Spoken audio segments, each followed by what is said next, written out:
Are you feeding audio into the box? Paxton's Liquors, always the best prices since 1933. Santander Bank, the official bank of Providence College. Hanoush Jewelers, experience something different. Delta Dental of Rhode Island, our mission is to see you smile. Rhode Island Public Transit Authority, ride RIPTA and help fight climate change, one bus at a time. Visit trytransitri.com for details. And by your Audi Warwick dealer, proud sponsors of Providence College Athletics. Now to courtside. This is Friar's Pregame. Here is the voice of the Providence College Friars, John Rooke. And tonight inside the Amica Mutual Pavilion in downtown Providence, PC Friar basketball, Game 3 of the young 24-25 basketball season. They'll take on the Pirates of Hampton University. And hi again, everyone. I'm John Rooke with Joe Hassett. Friars are 2-0 to start the young season, as I know most people expected. But this is a work in progress because when you don't have players that you hope to have early in the process, many of them missing time because of injury and coming back, getting into shape, it is a little bit of a laborious process trying to work everybody back in and get everybody the playing time that they want, that they need, that they desire. And yeah, you got to put your team together, Joe, with a big picture point of view toward the end of the year. Yeah, it's kind of a silver lining too, John, because you get to have a lot of guys play, so you get to figure out who can give you quality minutes during games. I mean, practice is one thing, but you get your legs in shape and your wind in shape in practice, but you come out in games and you find out who can play. And Coach Kim English has a lot of guys he can utilize, and he almost has too many when you think about it. But, he's got guys who've been out, and the guys who have been playing, he's winning games with, and that's the most important thing. You got to get W's. And some guys stepped up that we haven't seen a lot of. And, last game, Ryan Miller was a terrific player. I mean, he only played 11 minutes, but he was solid out there, doesn't make mistakes. Good things happen when he's on the floor. And Cadet finally got a game going. I mean, the first couple of games, he really wasn't in sync out there on the court. But, last game, he seemed to be more offensive-minded, looking for his shot. He's a scorer, so you have to shoot the ball when you're a scorer. And, you know what you're going to get out of Bensley Joseph. And when you look at Corey Floyd, I mean, he's solid on the defensive end. He's the best defensive player. So guys you have. And Jaden Pierre is going to be, a much better player than he's shown because he's been out 2 or 3 weeks with that groin injury. You don't want to aggravate that. But you got some guys in there who are playing that haven't gotten to play, and I think that'll help in the long run. Yeah, and of course, when you're going up against a team like Hampton, and we'll talk more about them coming up in a couple of moments, but you don't really know what you have.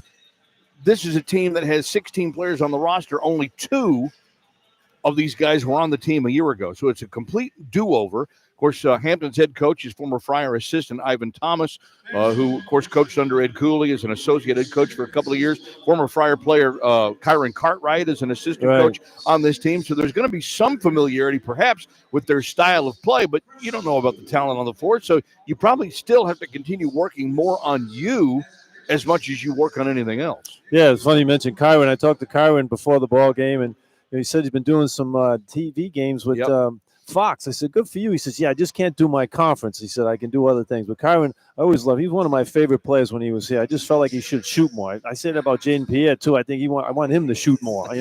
Maybe I want everybody to shoot more because I shot all the time. I don't know what. Maybe it's a problem I got. It's a guilt trip you're having after all these problem. years. Everybody shoot. Yeah, come on. Even if you can't make them, shoot the shot. I know. Make me feel better about it. Yeah, but, you look at when you're playing a team like Hampton or any team, the great John Wooden, who is a Hall of Famer, as people remember him, all the NCAA tournaments.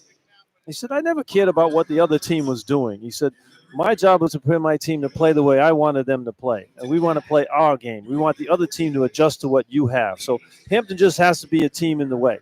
In today's day and age, you watch so much film, everybody goes, you know what they had for lunch or breakfast 3 weeks ago. But, just go out and you play your game. You want to play your style. And that's what you have to come out and do. Don't worry about the personnel. There's some guys you worry about, obviously, the leading scorer. You want to take them out of the game, or a big rebound. You want to keep them off the glass. But just play your game and get better at it and make other teams adjust to you. And that's what you want to do in this ballgame. Friars should have some more minutes tonight for Jaden Pierre. At least we'll get an update on that from Kim English coming up in a couple of moments. Still no Bryce Hopkins yet, but we're told he's getting ever closer by the day. I watched Bryce do drills. I mean, he's shooting the ball. He's running.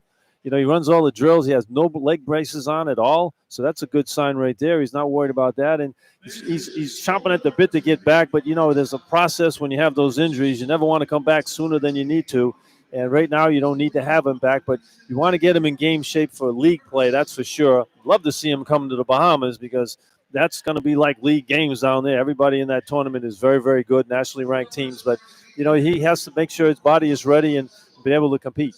What do you think, just if you could take a guess, what do you think will happen? Would they try to work him in before the Bahamas, or would they actually let him make his debut down? To make a debut there, I don't know. I mean, I don't know what the process is, and I'm not going to speculate or guess on it, But, a guy like him, he's a guy that all teams like to have because he's a go-to guy. Remember I mentioned to you before the season started when we're doing the games here, well, who's the go-to guy? I mean, Bensley Joseph hit big shots in the game they won. He hit 2 3-pointers, and they were going to him. But who is the go-to guy? Well, it's easy when you have the big fella back. When he's back and he's, you go to him and he can create. He's a good passer, and other teams have to double team him. Somebody's going to be open. You got to make the open shot. But before him not being here, you have to figure somebody else out. But I think you give him some minutes, but players play, John. And you come off injuries, and sometimes you just go out there. As long as you're in shape and you're not favoring your injury, you can play right away. You can play 20, 25 minutes right away. Something that we'll jump into with Kim coming up in a couple of moments, but I know that it has to be front of mind for this team tonight is they've got to take better care of the basketball, and they also need to work on the shot selection. The shots are not falling like they hoped they would. We thought this team would be a better shooting team and a better offensive, shall we say, efficient team this year. We haven't seen that in the first 2 games, although the defense is certainly holding up its end. Yeah, the defense has been pretty good.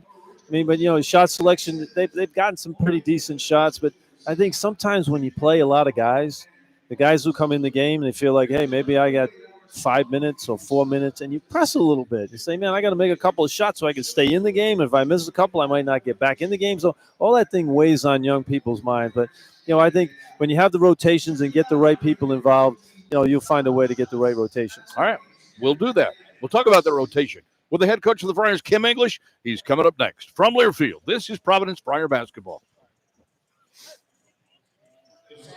Did you see they jumped the clock around? It was down to about 10 or 11 minutes, getting ready to wrap up, and then they put 19 up on the clock, and now it's back down to 9. I go by the clock, and then all of a sudden I'm like, holy crap, we got to get out of here. Well, how long is Tim's show with you? 5 minutes, 6 minutes? About 3.5 to 4. Oh, yeah. So you got time. Yeah. Who's better at you than adjusting? You got to adjust.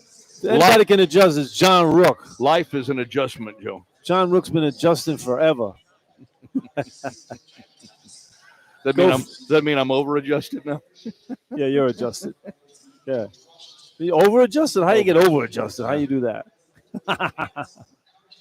I don't know, but I bet I can figure it out. I was worried about getting here on time tonight, man. The traffic, I said, there's awful. 1 million people in Rhode Island, and I think all 1 million of them were on the way to 95 where I was. Yep. What the hell? But you had 500,000, and I had the other 500,000 trying to cross the Washington Bridge. Oh, well, Washington Bridge, you talk about people who have to go over it. When I come from the south up to Providence, yep, the 2 lanes to go to the Washington Bridge backs up to damn 95 and south, all the way coming north. Yeah. Yeah.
All right, we're good.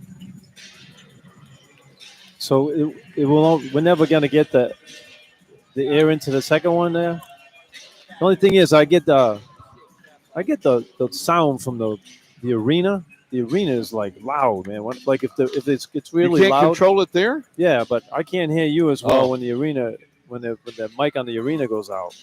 Maybe I'm going deaf. I don't know, but I got one ear right now. I don't have anything in the right ear.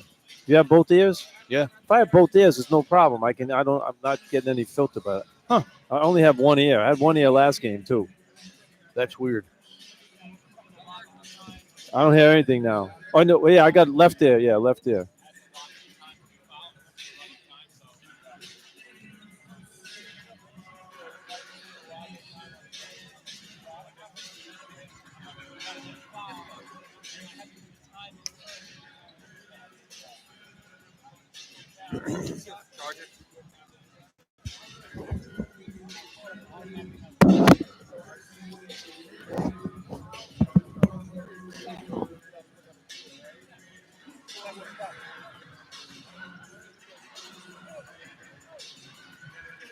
Hello. Yeah, no, I got both now. Okay. Sounds good. Yeah, that's about, All right.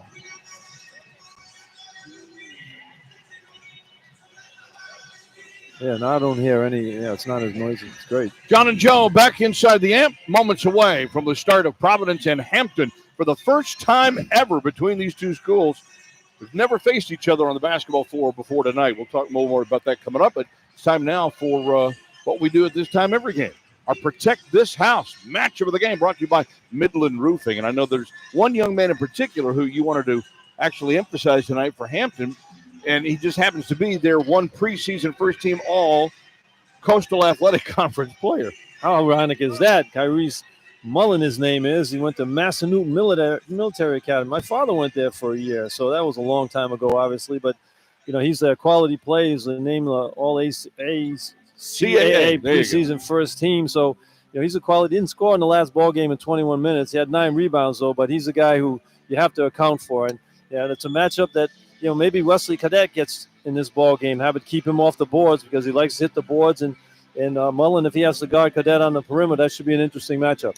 Yeah, 16 players on this roster, only 2 returning from last year. So a complete makeover under first-year head coach Ivan Thomas, the former Friar assistant. And Mullen, being one of those 2 players, averaged, a double-double last year and ended up becoming a preseason first-team All-CAA this year. Speaking of the CAA, the Coastal Athletic Conference, their commissioner, Jody Antonio, Providence College class of, I believe, long time ago. 91? I remember when he was just a kid. Well, he was the hockey manager for a long time, and then he worked in the Big East for a long time in compliance. He's the commissioner of the CAA, and he's here tonight. He's been there a while, too, I think, the commissioner of the CAA, hasn't he? Yeah. Yeah, I saw him, spoke to him a little bit beforehand, but, it's a case where, this conference, these conferences get an automatic bid to the NCAA tournament, so you're prepared now to get that bid. You play tough games in December when you're in the CAA, and hopefully your team's ready for your conference tournament. So we'll do the Friars and the Pirates of Hampton University, an HBCU located in Hampton, Virginia, with an enrollment of just over 3,200 students. Not a big school, but they want to make a name for themselves tonight. We'll have the starting lineups and more coming up next. From Learfield, this is Providence Friar basketball.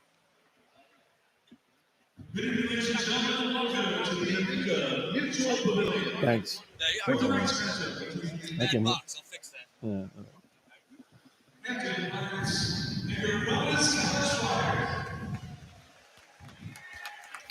Yes, please stand and join our players, coaches, and officials honoring America and celebrating its freedom. Performing the national anthem for us tonight, singer, songwriter, and classical pianist, UL.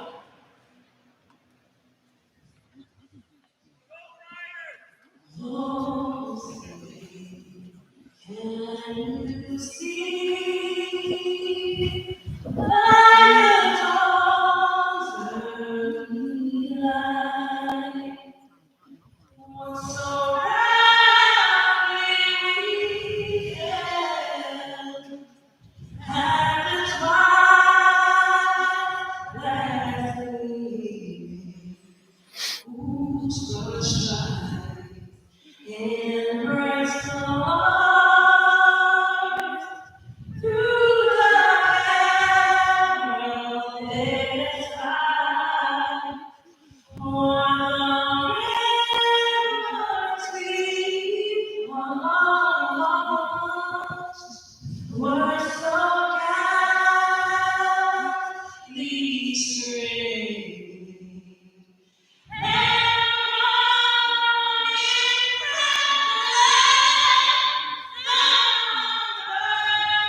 We welcome you inside the Amica Mutual Pavilion in downtown Providence. We've got Big East basketball, Providence College basketball, the Friars tonight against the Pirates of Hampton University. Hi again, everyone. I'm John Rooke, along with Joe Hassett, and the Friars at 2-0 to start the young season after a win 76-49 over Stonehill on Saturday. They beat Central Connecticut in their opener a week ago, 59-55. Hampton comes in with a 1-1 record. They lost at George Washington 82-54 last Friday, but beat Mid-Atlantic Christian in their opener 110-53. This team might be able to put some points on the board.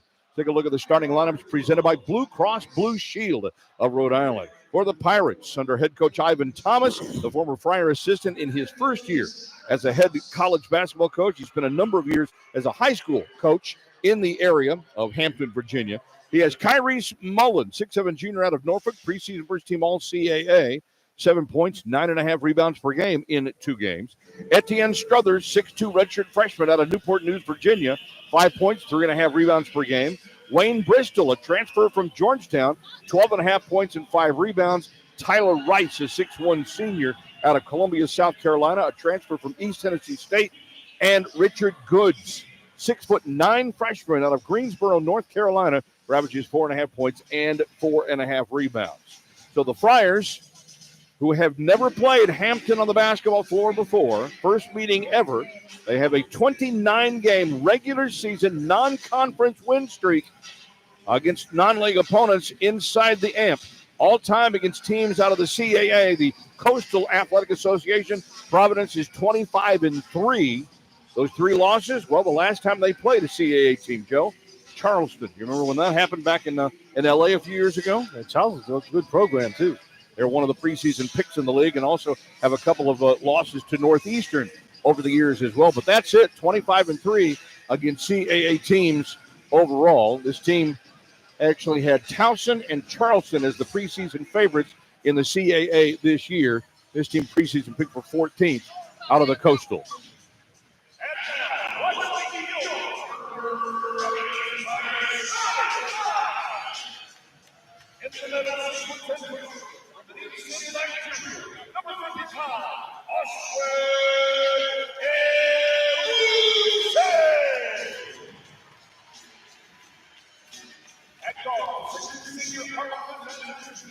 Number 7,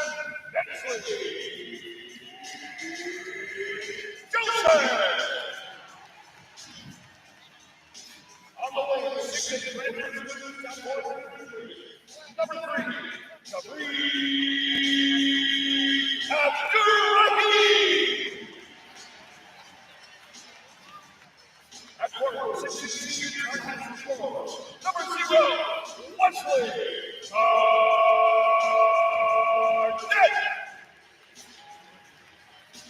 And then guard 6'2" junior for the number 1, J.J. Here. Head coach of the Friars, Tim English. A little bit of a change in the lineup. Jabri Abdul-Rahim gets his first start as a Friar. Well, he earned it. Had a good shooting night. The last ball game was 16 points, 4 for 5 from 3. I mean, you need that shooting guard outside there at 6'8". Get him some open looks. He's going to knock down most open shots that he gets. I mentioned you just mentioned too about Towson being a preseason pick for that conference as well. Former Friar coach Pat Scarry. Pat Scarry. Once in a while I text with Pat. I mean, he had a couple of good teams here the last couple of years. And longtime Boston College assistant under Al Skinner, Bill Cohen, still at Northeastern. Yeah, he's been there forever. Good coach, too. So, I mean, it's a pretty good good league. Conference. Yeah, it's a good league. It's been a competitive league for a long time. It's probably a one-bid league, although they've gotten a couple of bids from time to time. You were talking about that a couple of moments ago, but it's an extraordinarily competitive league that our former Friar, Joe D'Antonio, lords over as commissioner, right? Right. I mean, that works out for him. He's a former Big East guy, so he has some experience in the Big East. But, you know, these conferences, you know, there's a lot of good basketball players in America, and they all can't go to the top 5 conferences. And you get guys that, you know, 3rd and 4th year players, juniors, seniors, graduate seniors. I mean, these guys are veteran players, and they can jump up and bite you, so you have to be ready. Friars are wearing some throwbacks tonight. White uniforms, black lettering, gold, yellow gold lettering in the front, and the numerals and the trim on the pants with the old PC Friar interlocking logo on the right side of the white uniforms. Hampton and Road royal blue uniforms, white numerals, white lettering, black and white trim. That was like my logos when I was playing at PC. Control tap is taken by Hampton, and it will be the Pirates going basket to our left in the first half here, and we're underway inside the amp with the officials, Evan Burrows, Greg Evans, and Mike Palau. Friars open up in a man-to-man defense. Struthers feeds the post inside. Mullen works his way down low, put it up short, and Jabri tips the loose ball out to Jaden Pierre. Friars go left to right across the radio here in half number one as Pierre has it out front against Hampton's. Looks like a little bit of a matchup, but now they drop back into a man-to-man. On the left wing for Bensley Joseph. He has it left to the top of the key. Gets dribble penetration, kicks it out right for Pierre for three, and he hits it. He's such a good shooter. Nice job by Joseph that time, drawing the double team and finds Jaden with a little bit of space, knocks down the three-pointer. Well, this is the first time the Friars have scored the first basket of the game. Might be the first time that Pierre's taken the first shot of the game. Driving right all the way to the hoop. Short is Struthers. Loose underneath. It gets out of bounds at the baseline, and the Pirates will keep it. 19 to shoot. We played 55 seconds deep into the game. Friars won the rebounding battle last game by 20, but they need to get on the glass. They're out-rebounding their opponents by 16 rebounds per game in the first two games. And the ball is intercepted off the inbounds by Arunse. Up the floor now for Joseph up the left sideline. He stops and pops for three. It leaves it short, and the ball goes out of bounds into the left corner. Well, the retreat defense right that time, I think, bothered him on the shot. That's the one you want to take, though. Coach Ingles wants guys to push the ball up the floor. You get an open three, you let it fly. So Hampton will bring it back into the forecourt to our left on offense. Struthers picked up by Pierre, off to the right wing with it, and finds Tyler Rice, the East Tennessee transfer. Up on the high post, now to the left wing again for Struthers. Etienne Struthers from Appalachian State is where he transferred from. And he comes off of a screen on the right side, and Jaden Pierre bumps into him and commits the foul. Well, Jaden reached in. You know, defensively, they want to fight over the top of those screens every single time. You don't want to go behind because you don't want to give up a three-point shot, but he reached in that time. That's why he picks up the foul. Bristol, the Georgetown transfer, inbounds to Rice, who has it on the left wing. Friars flash the double out on Rice. He curls around that. Pass back to Struthers, who gets up a deep three from the left side. Blocked. Air ball, got it blocked. Rebound and tipped up, did not go in, and Abdur Rahim clears the defensive board. Now for Joseph into the forecourt right outside the top. Penetrates, passes back to the right wing. Pierre goes down low and gets a bump on the floor as he got into the lane. Well, both guys, Joseph and Pierre, are always looking for Oswin on a alley-oop. Yep. He sets the screens for those guys, and he goes to the basket. And they do a good job of picking him up at the right time to let it up there. If it's not there, they don't throw it, but the defense has to make a decision. Take away the alley-oop or the three-point shot. Every player but two, as the ball comes inbounds to Pierre on the right wing, every player but two is a transfer from somewhere else. And there's a foul out front. And it's called on Kyrie's Mullen. That usually happens when a new coach comes in. You know, you have to re-recruit the guys you had, and depending upon how good they were last year, you probably don't want any of them, and you got to go out and get guys that you want to play for you in the system that you play. So here comes a guy that's got to be on the all-name team. Unique Rink. 6'10 freshman out of Newark, New Jersey. Unique Rink. Yep. Should be a hockey player. Right? I'd like to see him on skates. He'd be 7'6". 7'6".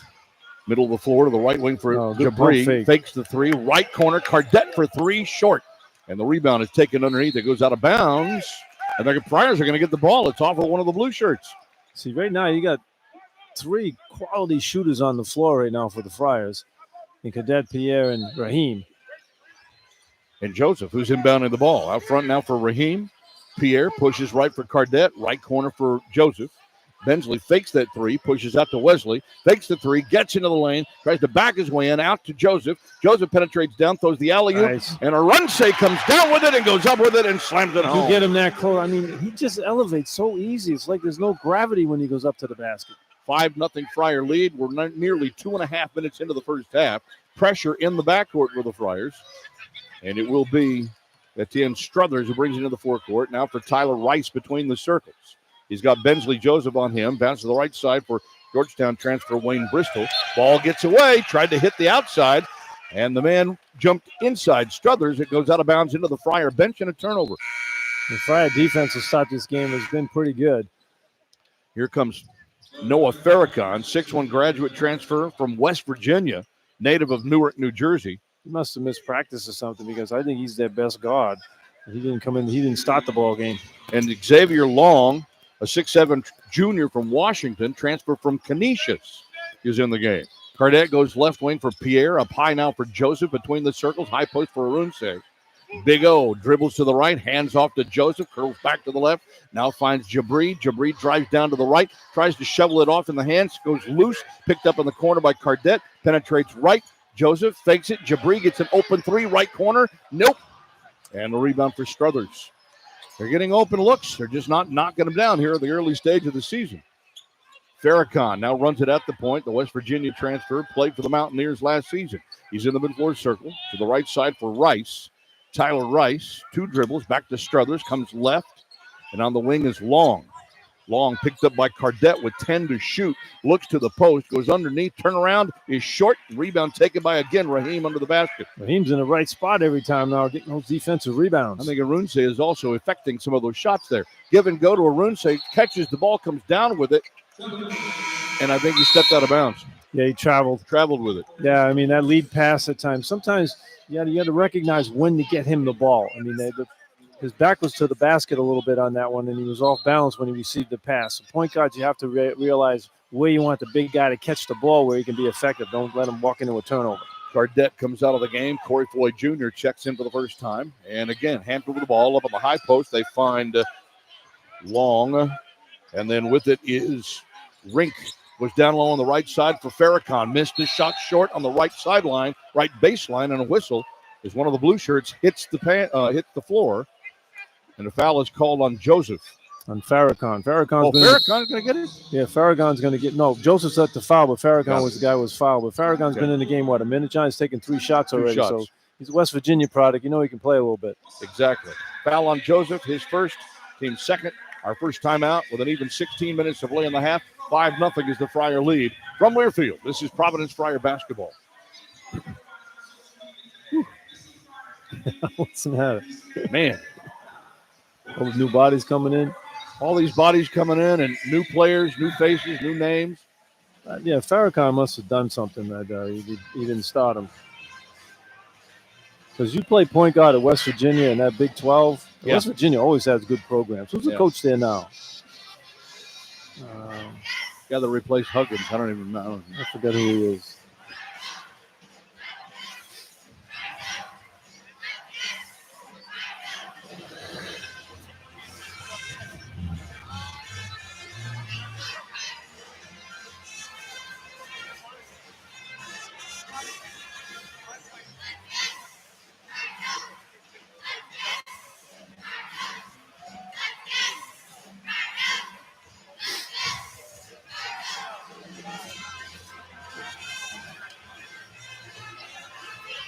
Thanks.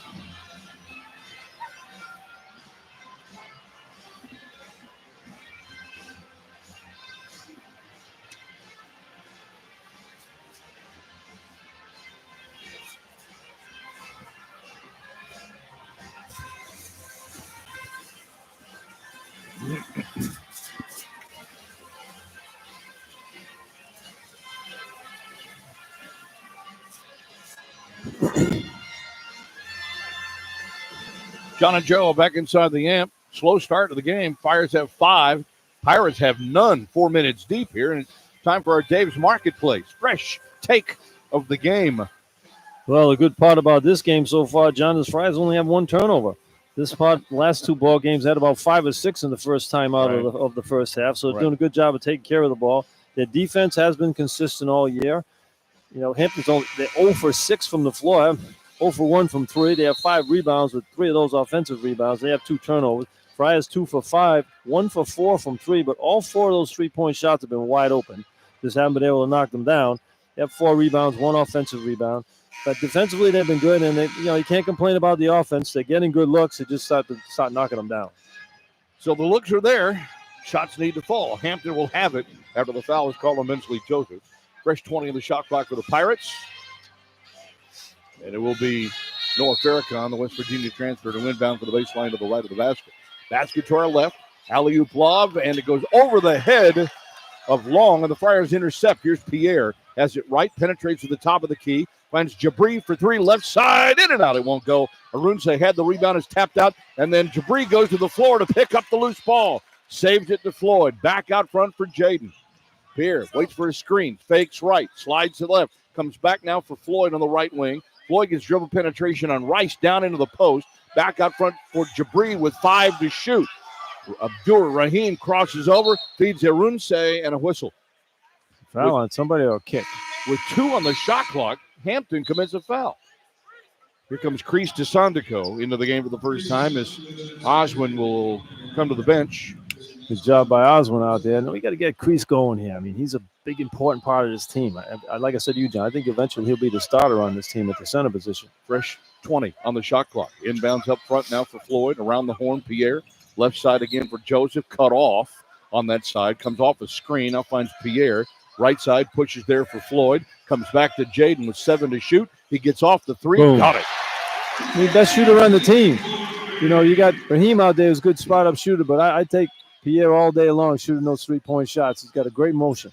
He's got 6 of the 8 on the board right now. We're 5 minutes deep into the game. 8-0 the score. On the left wing again, Tyler Rice picked up there by Joseph. Bounces out front for Farrakhan. Farrakhan starts right, goes left, gets dribble penetration, throws up the floater. Off the rim, no good. Rebound tapped out. Pierre controlled. Pierre on the break, up the left side, down the sideline, lobs it to Asandiko down in the post.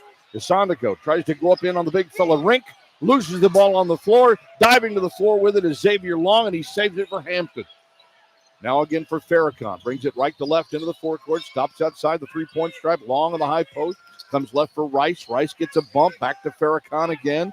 Farrakhan picked up by Joseph, rolls left off of a screen, kicks the ball back out front for George Beal, who's checked in. Fadeaway jumper is up. That's no good. Asandiko with the rebound, and he throws the ball away. And it's intercepted in the backcourt by Hampton. I think that's 11 turnovers for Asandiko in 3 games. Less than 3 games. Well, 2 games in 6 minutes. 6 minutes, yeah. I mean, Wow. He's just got to get out of doing that. Beal now has it. George Beal, the leading scorer on this team, comes off of the bench for Ivan Thomas, averaging 17 points per game. Long comes off the screen, and there's the first jumper of the game. Check that, it's Rice. Tyler Rice gets the jump shot, and they're on the board 6 minutes and 15 seconds into the contest. It's 8-2. High post for Asandiko, and goes left for Pierre. Rolls right off of the screen. Double follows him that way. Over to Floyd on the left wing. Feeds Asandiko in the post. He's got Rink playing behind him. He brings it out, hands off to Pierre. And an illegal screen. No, they're setting the they're going to call it. Yeah, they're going to call the bump on Beal. Sandigo now, he can set some screens. He's 300 pounds. I mean, if he stays still and sets the screen, you're shoulder to shoulder off him. He's going to be open. There's no question about it. George Beal was called for that. His first, team's third. And Providence will bring Rich Barron into the game. Pierre looks for the inbounds, 20 to shoot. Finds Joseph, high post for Asandiko. Give and go to Joseph, who kicks it back out to Corey. Doesn't get the clean look at the 3. Finds Pierre, starts right, goes left, fakes it, goes up, got the shot blocked and fouled. Good penetration by Pierre. He faked the shot and then got the shot off and drew contact. Well, nice smooth move there, too, by Pierre. And, John, he's hit 2 3-pointers in the ball game. So now when he gets the ball at the top of the key, the defense runs at him, trying to take away the 3, pump fakes, gets the guy leaning forward, and he goes by him and picks up the foul, gets himself on the foul line. Good recognition by Pierre. So Unique Rink gets the foul call, and it will be Jaden Pierre to the free throw line to shoot 2 free throws. Jaden, 79% foul shooter from the season for the season a year ago, misses that one. Well, you know, he had 4 big ones in the first game of the year. He doesn't make those. The Friars might lose that game. He iced the game with 4 straight free throws. Second shot for Jaden is on the way, and they're going to rub it out. Lane violation against the Friars. That's on Kreese again. Kreese moved into the lane. That's a turnover there. That's a turnover. So officially, Jaden goes 0 for 1 from the free throw line. Friars only shooting 66% in their first 2 games from the free throw line. That's something that also needs to improve along with the shooting percentage. But the defense has been on point. Beal comes to the right side, cuts back to the left. Deep 3 is on the way, off the back iron. Long rebound and a tangle at the foul line. A foul on the floor is called on Providence, and it'll be on Rich Barron. He's trying to box out, but he got a little bit too aggressive there. You know, you look at Rich, he looks like a middle linebacker out there, and he picked his man up and threw him up to the top of the key. That one picks up the foul. Sandico comes out. Erunse comes back in. First foul on Barron, 3rd team foul on the Friars. Hampton will inbound, baseline right of the basket. There's a lob out for Rink. Rink hands it back off for Farrakhan, who's guarded by Floyd. Gets into the lane, throws up the runner, can't get the shot. Rink with the rebound is loose on the floor, slapped over to the far side. Out of bounds off of Pierre, and again, Hampton will keep the ball. Hampton's doing a good job getting on the offensive glass, and they haven't been able to score. They haven't 1 field goal in the game, but they're getting on the glass. They're only down 8-2, and they only made 1 field goal. Here comes Wesley Cardette back into the game, and he will replace Bensley Joseph. That's the luxury of starting 2 point guards. You can take one of them out, and you still have somebody able to run the point for you. Inbounds from Wayne Bristol. Back out front for Noah Farrakhan. Back to Bristol on the right wing. He's guarded there by Floyd. Comes off of a screen to the left. He's going to fire off the 15-footer well short. Long rebound. Chased down by Cardette. He's got a break opportunity up the middle of the floor. Pushes to the right side for Barron. Right corner for Pierre. No shot. Back to Barron. Swings left for Cardette. Dribble penetration down into the post. Goes up with a slight jump hook off the front rim. Rebound taken loose on the floor. Stripped out of the hands of Arunse, and Hampton comes up with it. Arunse's got to tip that one in. He was above the rim when he got the ball. Farrakhan drives around the screen to the right. Stops. Elbow jumper up. Good. Yeah, he keeps looking for his shot. I mean, he's got a terrific game out there. He's just like 1 for 4 so far, but he's got a guy who can score. Friars are having a hard time scoring. Have not scored a point in over 3 minutes. The lead has been cut to 8-4. Cardette now for Pierre on the right corner for Rich Barron. Barron penetrates, kicks the ball back out front now for Floyd. Floyd backs it out between the circles, and Runce sets the screen, finds Pierre, puts up the deep three. That's an air ball, and it goes out of bounds.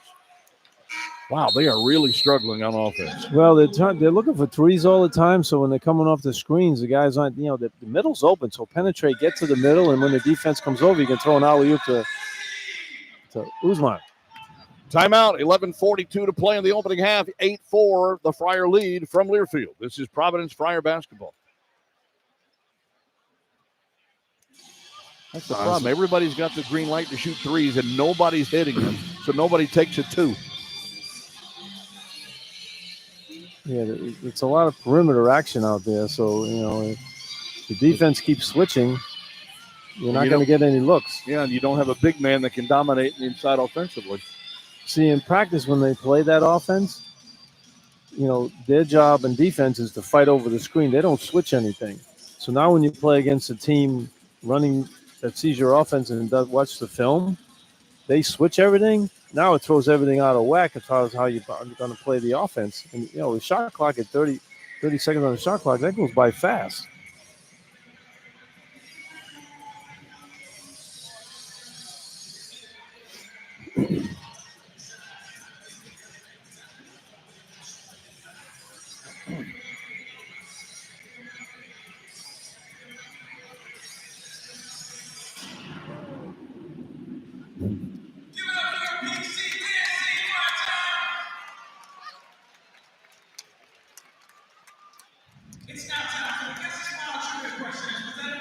I'm worried about this guy Crease, man. I don't know if he can play or not.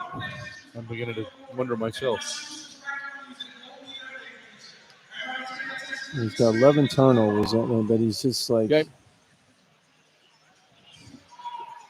Providence College basketball brought to you by Finetco, a family of lumberyards. John and Joe back inside the amp. 8-4, the Friar lead, but Providence has not scored in the last 3.5 minutes. What they have scored is 3 turnovers in the last 3.5 minutes. Yeah, you don't like to see that, but I think the way Hampton is defending the Friars now is that they switch everything on the perimeter, and the Friars are not recognizing that to get a good look, and they're keeping everything on the perimeter. If they're going to switch, then you have a mismatch. If a guard switches on a big guy, you got to option out of what you're doing. Get the big guy on the post and throw it in there to him. 30 seconds, you'll get a lot of time to execute those type of situations. But, when the Friars playing against a team that switches all the time, there's always going to be somebody on your man. And if you're going to look for a three, he's going to get a contested three. So they need to try to move the ball in themselves a little bit faster and get into the offense a little bit quicker, and then they'll get some looks. Hampton's 1-1 again on the season, have a win over an NAIA team in their opener, and then were 8-point deficit at George Washington this past Friday before getting blown out in the second half, and they lost at 82-54. But they do defend the three pretty well, and the Friars are 2 for 7 from three and only 3 for 9 from the floor here in the opening 8.5 minutes of the game. With it on the left wing is Beal. Beal works on Floyd to the top of the key, comes the left wing for Farrakhan, feeds the post now, and this Kyrie's Mullen back into the game. Now for Beal, out from Mullen. Mullen's going to fire a deep three, no good. Offensive rebound taken by Xavier Long. Then he gets tied up and a foul on the floor. It's called on Jaden Pierre. And that's 2 on Jaden. That's a big foul right there because Jaden's having a good ball game so far. I hate to have him to go out. Joseph's going to come in for him now. Mila's in the ball game now for Corey Floyd. Ryan Mila gets his second game action out of the 3 the Friars have played this year. Scored 7 points and had 4 rebounds in his debut on Saturday. Catch and shoot Farrakhan for 3. Right wing, no good. Rebound tipped out of bounds off of Hampton. And it will be Providence ball as Bensley Joseph also checks back in. Farrakhan's not bashful. He didn't start the ball game. He's 1 for 5 right now, and he catches the ball. He's looking to shoot every time. Here comes Joseph into the forecourt to our right. Hands off to Cardette. Arunse on the high post. 2 dribbles. Hands off to Joseph. It curls to the left. Now finds Cardette to the right side. Cut off by the double team. Left for Joseph. Fakes the 3. Out to Cardette. Right corner for Mila. Mila drives. Steps out of bounds. Wow.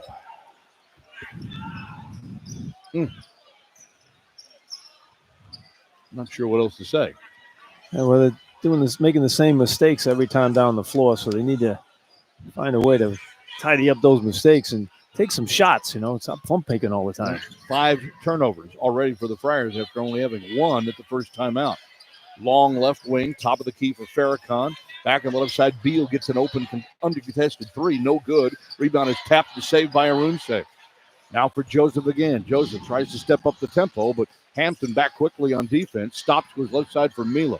Mila back up front for Joseph. Finds Cardette right at the top of the key on the perimeter. Cardette waits for a screen. Arunse sets that. Crosses over, gets down into the lane with a post. Left hand shot up and in, no good. And the rebound is cleared by Mullen. Now for Beal. Beal loses the ball on the dribble. It goes out of bounds off his leg. That's a good move by Cardette. He just didn't make the shot. He used the left hand there for a layup. Jabri Abdur-Rahim back in. Anton Bonk checks into the game for the first time in the middle. So you've got Barron, Bonk, Joseph, Abdur-Rahim, and Mila, the Friar 5 out on the floor. So the substitutions come fast and furious again here at the Amp, really, for both sides. This is a group that had a pretty good run in the last ball game. And an offensive foul. Call on Bonk on the screen.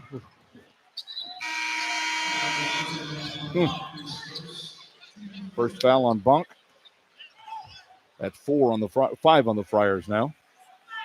And the 6th turnover. We've had 10 turnovers in the first 10 minutes of this game combined for both teams. Aesthetically, not pleasing. Farrakhan drives left with a right hand, goes up and off the glass and in. Yeah, he can score, that guy. He's just looking to score every time. Friars had an 8-0 lead. 6 unanswered here by Hampton to pull back within 2. Bonk goes left side for Mila. Mila now finds Joseph right at the top of the key with it. Finds Corey Floyd in front of the Hampton bench. Penetrates down in the post, double teamed. And he stepped out of bounds. Well, he was triple teamed when he drove that baseline. He dribbled that time. right into a triple team and stepped out of bounds. Man alive.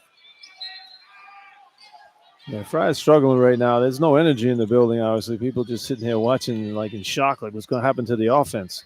Long is between the circles now for Hampton.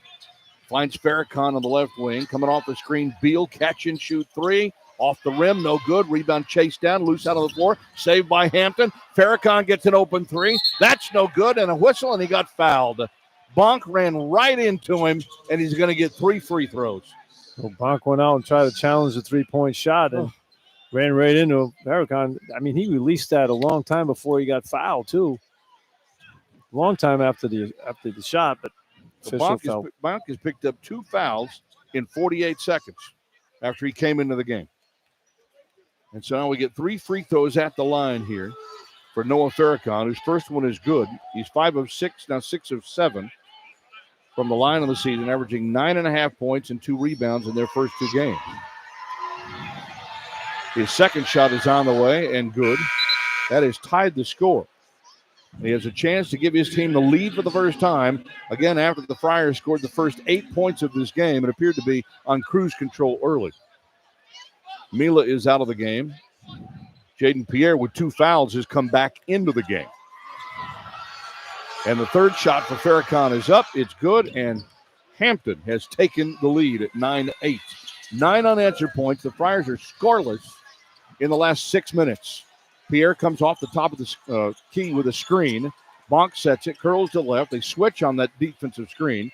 Floyd now finds Bensley on the right side. Bensley, quick pass down low, guns underneath for Floyd, and he throws the ball away. It's intercepted under the basket by Struthers. Now for Long.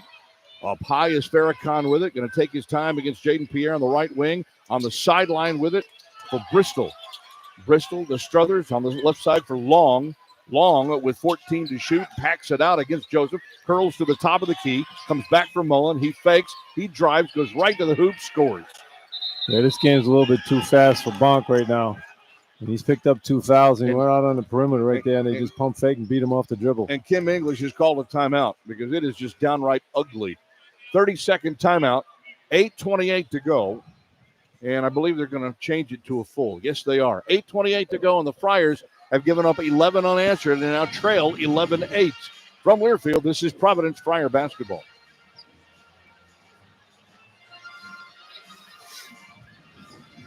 This is awful.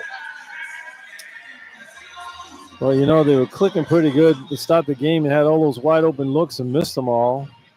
And then he went to substitutions, and the guys he put in aren't looking for the shots. And Jesus. You know, he's got a tough job right now because he's got so many players who have played. It's not like they're great players, but everybody he has played minutes at the NCAA level. And you know, what do you do? I mean, you can't play them all. You just can't play them all. I mean, you just can't. Nope. And they're running it in and out. It's as a former player, it's tough to get a rhythm when you play 2 minutes and sit 1 and play 3 minutes and sit 4. It's very, very difficult to get into the flow of a game. And you're playing Hampton, so yeah. That doesn't help things either. Nope. If you're in a conference game, I mean, the intensity, you can feel it in the building, and you got to win the game. And not like you don't you have to win this game, but you just feel like the importance of the game is not as important, and you can turn it on when you feel like it. But that's always the biggest thing with coaches. They're always worried about guys thinking they can turn it on when they want.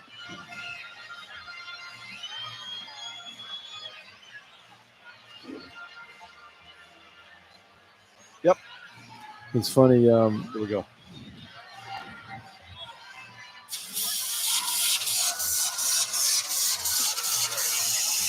Providence College basketball brought to you by the Hot Potato Food Truck, a proud partner of PC Athletics. And for your next event, call the Hot Potato Food Truck at 401-919-3009.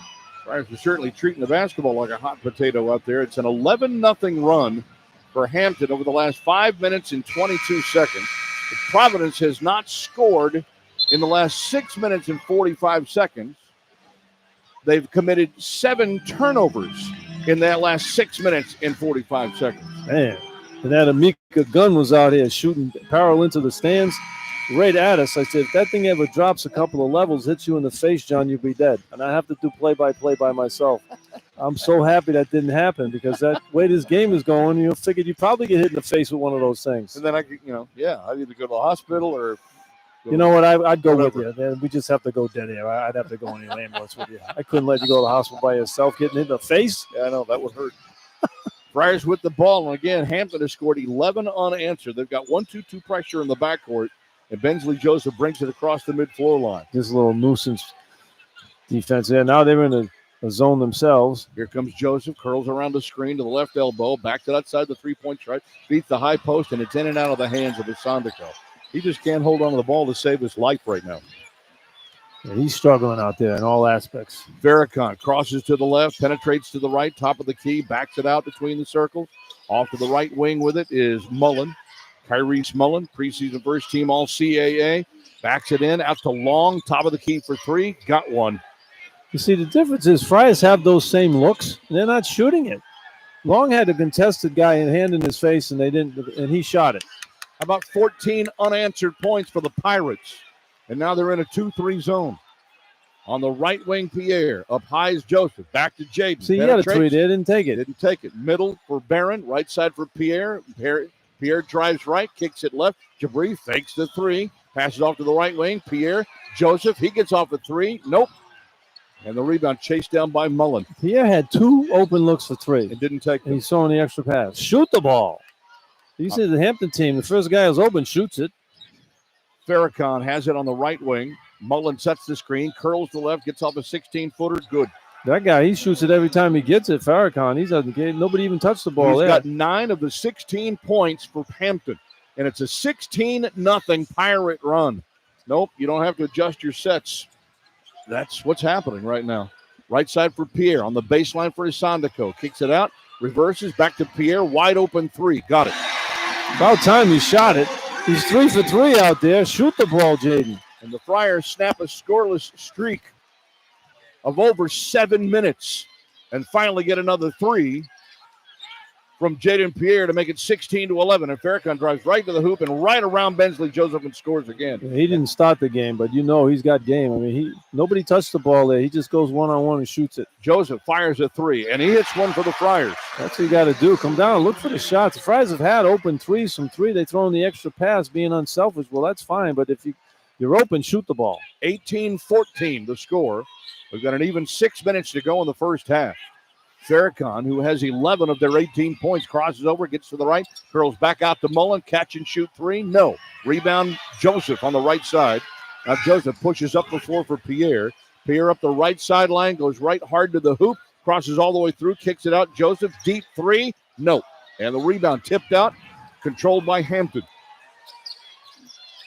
Hampton slows it down. Xavier Long looks over his shoulder, gets the play call. Moves out of the mid-floor circle, hands off for Noah Farrakhan.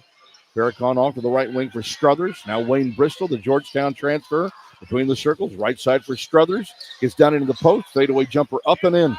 Nice shot there. Got Barron in the spin cycle right there, and it's the fall away. ATN Struthers, transfer from Appalachian State, played 23 games a year ago. For them, gets his first basket. Isandako to the right side for Barron. Now Barron comes off the screen to the right, between the middle circles. Pierre goes left side for Raheem. Now back to Barron. Fakes the deep 3. Right side for Joseph with 8 to shoot. Back to Barron. Step back 3. Got it. Good pass right there by Joseph. He got the double team on the penetration. Barron spots up in the corner, knocks it down. First tray of the season for Rich Barron in the third game for the Friars, and it's 20-17. Providence back within 3 with 4:35 to go in the half. And Farrakhan almost loses the ball in the backcourt, retrieves it to Joseph, top of the key for Bristol. Bristol works to the right, cuts to the middle for Long, double team, right corner for Struthers, moves to the left, fires a 3, scores. Now nobody can miss. Yeah.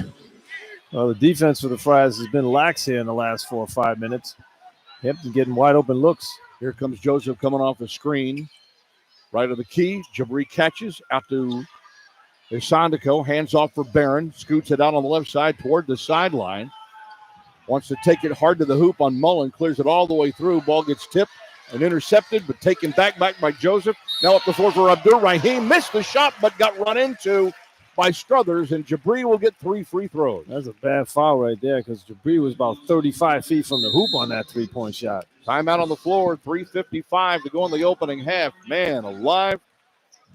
It's not exactly pretty basketball out there, but it's going well for Hampton. They lead it 23-17 from Learfield. This is Providence Friar basketball.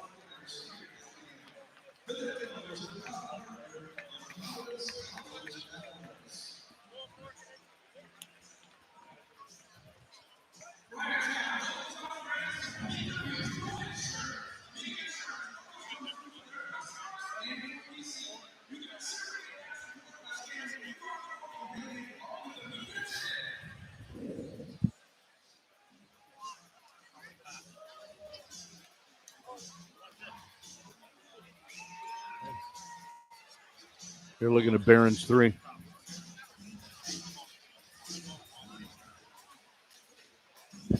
He didn't look like he was behind the line. I can't see the line from here, but he looked like he was closer than nobody got it. They're going to call it. They can't not going to change it, so it's still a 3.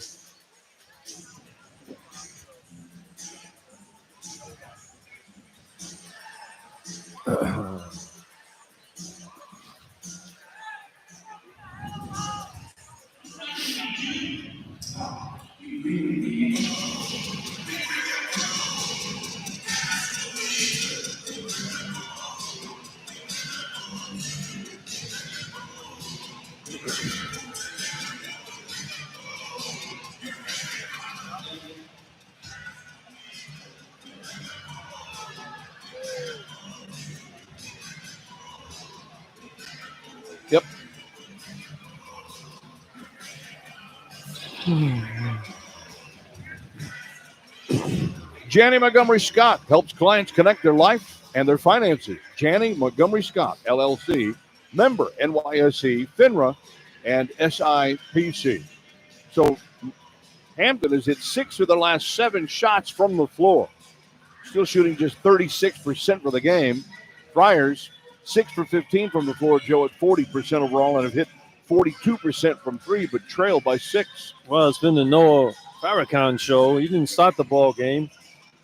He's their best player, obviously, and he didn't start, so he must have had some kind of issue with the coach, but he's lighting it up. He's 4 for 8. He's 3 for 3 from the line. He's got 11 points. You know, their bench scoring is 14 points for Hampton, 3 for the Friars, all the people they're using off the bench. The Farrakhan has 11 of those 14, so he's been quite a spark plug off the bench. And, you know, it's not like neither team is making a lot of shots, but Hampton has taken 10 more shots than the Friars have. The Friars have 9 turnovers. Hampton's 9 for 25, and the Friars are 6 for 15. I mean, 10 more shots. 10 more shots. That's crazy. That's crazy. I mean, you should be behind when the team's taking that many shots. So Jabri Abdur-Rahim is going to go to the line to shoot 3 free throws after that foul was called on Struthers. And Abdur-Rahim, 8 for 9 from the foul line, now 9 for 10 from the line of the season, averaging 11 points, 5 rebounds per game in the first 2 games in a Friar uniform for the Georgia transfer. Second shot for Jabri is short. Just short-armed it. Well, he's usually automatic on that foul line. You said, what is it, career free throw shooters like 85, 86%? Yep. Shot 89% last year at Georgia. And he hits 2 of 3 here, so he's now 10 for 12 from the foul line on the season. The Friars are down 4 at 23-19. We've got 3:51 to go in the first half. Down low with it. Tyler Rice back in at the point. He's giving Farrakhan a little bit of a blow. Bristol has the ball tipped. Beal chases it down on the right wing. Back to Rice on the right sideline. Friars have stayed man-to-man.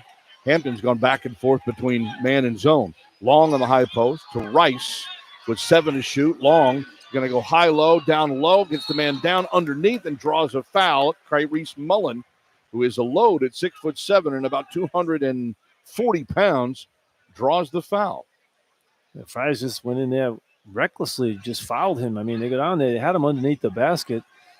He was underneath the backboard, basically, really no angle to score, and they just come in and hacked him in that play. But, you know, with Farrakhan out of the game, you notice how Hampton had to take a little bit more time to get a good look. Because Farrakhan has the ball, he's looking to get his own shot all the time.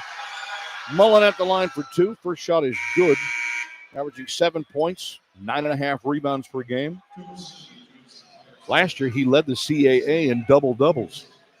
Yeah, he didn't score in the last ball game in 21 minutes. Had 9 rebounds, though. And his second shot is on the way and good, so he got them both to go. And Hampton back to a 6-point lead at 25-19. This is their largest lead of the ball game. Right side for Floyd. Up high is Asandiko. Goes left for Jabri. Now Bensley Joseph comes to the right wing for Cardette, who's re-entered. Takes the dribble around the arc left. Finds Jabri out on the perimeter. Finds the high post for Asandiko. Back to Jabri. Can't get the 3 off. Now Cardette, right side for Joseph. Penetrates down low. He feeds Asandiko. Kicks it out to Cardette. Drives the lane, goes right to the hoop, lays it up and scores. Nice move there by Cardette. I was wondering about, he went into the defense now with 2 guys on him. He had a wide open 3, but decided to get up to the rim. First basket for Cardette. Friars within 4. Smith now in the game. Trevor Smith, 6-foot sophomore guard out of Newport News, Virginia, and a transfer from Richmond in the game. Over the left side, Long can't get Rice with the jumper, can't get it. Friars get the rebound. Floyd now pushes into the forecourt up the right sideline. Is met up top. Now finds Jabri between the circles. Back to Floyd. Floyd uses his screen. They switch on that. Comes back to the right wing. Joseph gets off the lefty 3. In and out. And the rebound contained by Long. So you had the big guy there, Crease, with the guard on him underneath the basket, and he comes up and sets the screen at the top of the key. I think you got to throw it into him when he gets that situation with a mismatch. Smith on the right side for Rice. Now up high again for the big fella Mullen. Mullen, 2 dribbles. Hands off to Smith. Drives right on Cardette. Rice feeds the post for Long. Loses it on the post. Thinks about that deep 3. Fires the deep 3. Won't get it. Offside rebound for Floyd. Foul is called. They're going to call it on Mullen. No, they're calling on Mullen pushing on. For Hampton for pushing off. He said he can't believe it, but good job by Raheem boxing out right there. Raheem's 6'8", but he's giving up about 40 pounds to Mullen. Second foul on Mullen. That's 6 on Hampton with 1:56 to go in the half. Farrakhan back in for Hampton along with George Beal. And Oswin's back in for the Friars. So here comes Bensley Joseph. Friars trailing by 4. 1:51 to go in the half. Joseph starts right, goes left. Defense follows him that way to the far side of the floor. Now looks for a screen, comes to the right side with a pass for Floyd. Out on the perimeter, starts right, again goes left, finds Joseph off the wing now for Cardette. Cardette going to fire up the deep three. Misses everything. Go up. Oswin goes up with it with the left hand, leaves it short, doesn't get it, and a whistle. Yeah, when he gets the ball in there, if he can just squeeze that ball a little bit harder and not allow guys to deflect it out of there, because when he elevates, there's nobody can get as high as he can to put the ball in the basket. He can throw it down at the rim. Foul is on Richard Goods, who just checked back in, 6'9" freshman for Hampton, so it's going to put Oswin at the line shooting 2. And his free throw here is no good. It's amazing to me how guys can shoot that poorly from the foul line. I mean, you can go and spend hours shooting. All you have to do is go to the foul line and make 2 in a row. I mean, that's really not that difficult with nobody on you. Second one bounces and stays, so he gets 1 of the 2. He's got 3 points in the ball game, and it's 25-22 with 1:26 to go in the first half. Farrakhan with the ball into the forecourt. Picked up by Joseph. Past the midfloor line on the right wing. Tipped out of bounds, but it'll be off of Corey Floyd. Almost took it from Trevor Smith. Corey Floyd anticipating the pass right there. Corey's a good defensive player. So Smith will inbound from the right sideline. 19 on the shot clock. There's Mr. Farrakhan, though. He's back in the game. Yep, back to Smith. Back to Farrakhan. Penetrates right. Pulls up 16. No good. Rebound loose and picked up by Hampton. The Friars just slow to the basketball. Well, they wait for Oswin to get the rebound. They stand around and watch him. You got to go get the rebound. Farrakhan controls out on the perimeter. Comes off the screen. Slides down the lane left side. Goes up with the right hand around the rim. And there's an over-the-back foul called on Long. Yeah, Long can just push Barron right out of the area right there with a forearm in the back. Hampton aggressive on the glass, trying to get to that basket. First foul on Long. That's 18 fouls. So the Friars will walk it down to our right here and shoot a 1-and-1 with 57.2 seconds to go in the half. And it will be Rich Barron who will go to the line to shoot the 1-and-1. Rich 0 for 1 from the line this year. He was 4 for 7 last year as a freshman where he made Big East All-Rookie. So he didn't get to the line all that much for sure. And the free throw is here, no good. Ooh. Man, that was a clanger. Glass smasher right there. These guys need a lot of work, especially at the foul line. Beal, catch and shoot, deep three, rattles in and out, no good. Foul on the floor. Barron collides with Long under the basket. Collides with Long. He body slammed him. Long is on the floor right now. Oh, they're going to go look at that. You're going to see if that's a flagrant? Yeah. So Barron is called for the foul with 49.5 to go. Barron's probably a little upset he missed that free throw down the other end. And Hampton's been flying to the glass on the offensive glass. When you see that as a team, if teams are coming at you on the offensive glass, you got to get the rebounds and push. Friars haven't had any fast breaks in this ball game. If somebody's going to put 3 or 4 guys on the glass on the offensive side, John, you get the rebound. You got to make them pay and get down the floor for easy hoops. So the foul call on Barron, his second. That's the 8th on the team. Evan Burrows and Greg Evans are coming over to the monitor to see if there was a flagrant foul involved here. 49.5 seconds to go in the first half. Just an ugly, ugly first half is the only real way that you can describe this for the Friars tonight. They trail Hampton 25-22 after scoring the first 8 points of the ball game. I don't think that's a flagrant foul. We can see it from on the monitor here. I mean, he was just trying to box him out, but Long had gotten by him, so Barron just kept the forearm on him, trying to keep him off the glass. Well, they're going to bring in Mike Palau, the other official, to look at it as well. Well, I don't know, all 3 of them look at it together. I guess to get an unbiased opinion. I don't know. It didn't look like it was a push forward, but nevertheless, the officials have to make that decision. Well, when it ended up, where he ended up, it looked they like just got tangled, really, more than anything else. It looked like their feet got tangled. Well, Barron's a pretty big guy, so if you hit him, They're trying to chance you're going to bounce off. Trying to determine whether or not there was a push, but I think Barron's he's trying to hold on to Long more than anything else, so he doesn't fall into it. Yeah, that's what it looked like. And then he tried to avoid him when he hit the floor, so they're having a big discussion there, the officials. I know we're doing Friar broadcast here, but that was just a lot of bodies get tangled up and guys' legs get tangled up, and you run into Barron's like hitting a cement truck. You're going to probably fall down. But when Barron, he tried to avoid it. Oh, here they go. They're going to come and talk about it. They're going to call a flagrant foul. So Evan Burrows goes over to the Friar bench to talk to Kim English. And that's down to our left now. So they're saying it looked like Barron pushed him. But again, from our viewpoint, it looked like Barron was simply trying to hold on to him so he didn't fall himself. It didn't look like he extended the arms out on that foul at all. And so the call is flagrant one. Wow. A flagrant one. Come on, Evan! Well, they get their day in the sun.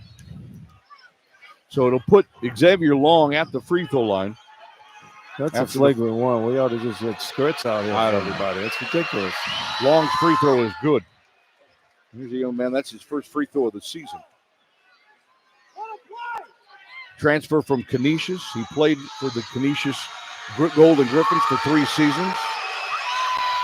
Was a preseason third-team All-AA MAC last year as he hits both free throws before transferring this year for his 4th season of eligibility.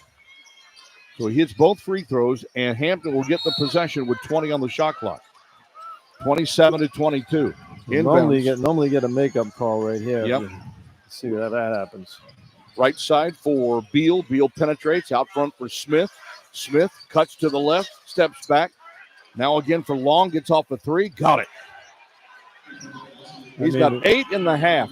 And Hampton has an 8-point lead over the Providence College Friars. 5-point play there for Long. Right side for Joseph. Joseph penetrates, gets into the lane, loses the ball, finds Cardette, won't take the 3. Hesitates, drives, and got fouled from behind as he dished the ball to Arunse underneath. Foul is called on the floor, and it will be a 1-and-1 opportunity here. Foul is called on Farrakhan for a reach-in with 18 seconds left. The Friars go to the foul line again and haven't been too successful there in this ball game so far. Free throw line today, 3 for 7. And Hampton is 7 for 7. Can't make this stuff up. So Cardette's going to get a 1-and-1. On the season, he's 1 for 4. 1 for 5. And Long gets the rebound. And a whistle and a timeout by Ivan Thomas and Hampton with 14.5 seconds left. And they'll set up a final play. And the Friars have some serious work to do. Yeah, the offense hasn't been in sync, but the defense hasn't been either. There are a lot of open looks here for Hampton. Friars just, they came out of the gates with some open looks, made a couple, then, missed a bunch, and they passed up so many outside shots here. I think they're a little reluctant to take the shot, trying to get a better one. But, if you got an open look, take that shot because you got teammates who are, trying to go to the glass and in the flow of the game. And then when you take the extra pass sometimes, then you let the shot clock wind down and you're taking contested shots, and then your percentages go down. Just have to play better. Again, the turnovers are haunting the Friars. They have 9 turnovers here in the first half. And Hampton has 12 points off of those 9 turnovers. So they've outscored the Friars 12-3, Joe. That's the difference in the game. Well, and they've taken 31 shots, Hampton, and the Friars have taken 18 shots. So you're just giving them too many opportunities. Hampton should be ahead. They're all playing the Friars right now. So they've got 14.5 seconds left to go. Mila checks in, and Jabri Abdur-Rahim checks in. And Hampton will inbound the ball in the backcourt. And a chance to put a nice little dagger into the Friars' backside going into the locker room. Let's come out with a 2-3 zone here for Farrakhan, top of the key, dribbles off the key, drives down, throws up the floater off the back iron, no good. Arunse gets the rebound over to Mila. Mila won't get the shot off, so the Friars were able to defend at least on the last possession. But Hampton leads Providence. These two schools have never played before. Hampton last year was rated in the low 300s out of the 365 teams in Division I. And the Friars trailed them by 8 here at halftime, 30-22. Yeah, it should be some interesting wording going on at halftime for the Friars. Hopefully they come out with a little bit more fire here in the second half. We'll come back with more at halftime in a moment from Learfield. This is Providence Friar basketball.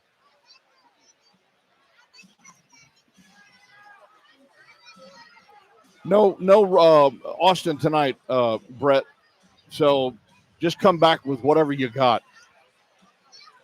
All right.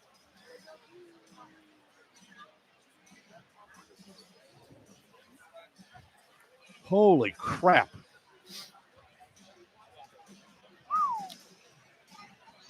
Terrible game.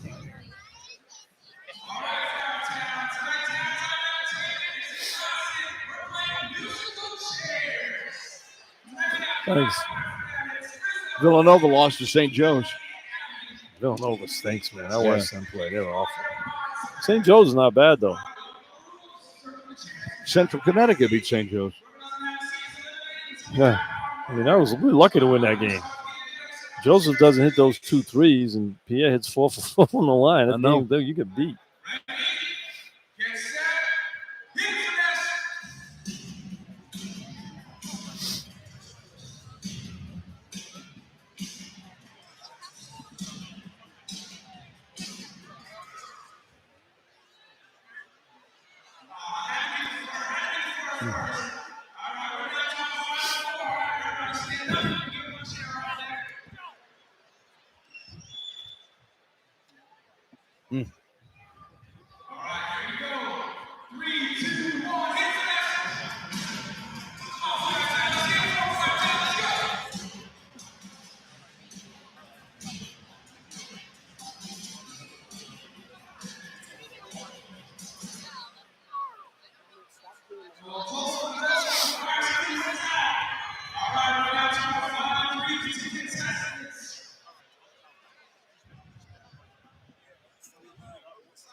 Providence College Athletics will thank the following corporate partners: 110 Grill, Amica Insurance, Atlas Group, Automated Business Solutions, Balanced Wealth Management, Bank Newport member FDIC, The Capitol Grill, Castle's Restaurant.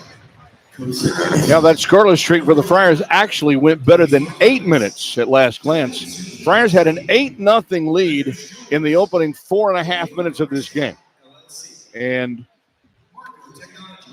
it was Hampton that scored 16 unanswered points over the next 8.5 minutes before Jaden Pierre hit that three. It was 16-8 Hampton. They had an 8-point lead in the first half. They got an 8-point lead here at halftime. 30-22, Joe. Well, when Noah Farrakhan came in for Hampton, he's a scoring machine out there. He's 4 for 11, but he's taken a third of their shots. When without him on the floor, they look like they're a little bit, undecisive out there. But he comes in looking to take all his shots, and he was making them, and he got a little run going for his club, and now they have the lead. And they've dominated every statistic in the first half, and that's troubling if you Coach Ingles and the Friars, you come out, you start, like you mentioned, John, 8-0 run, you start the ball game, but, Hampton's only 10 for 32 at 31%, but they've taken 32 shots. The Friars are 7 for 18, so they've taken almost double them up in shots. 14 more shots. Yeah, and then, you look at turnovers. The Friars have 9. Hampton has 4.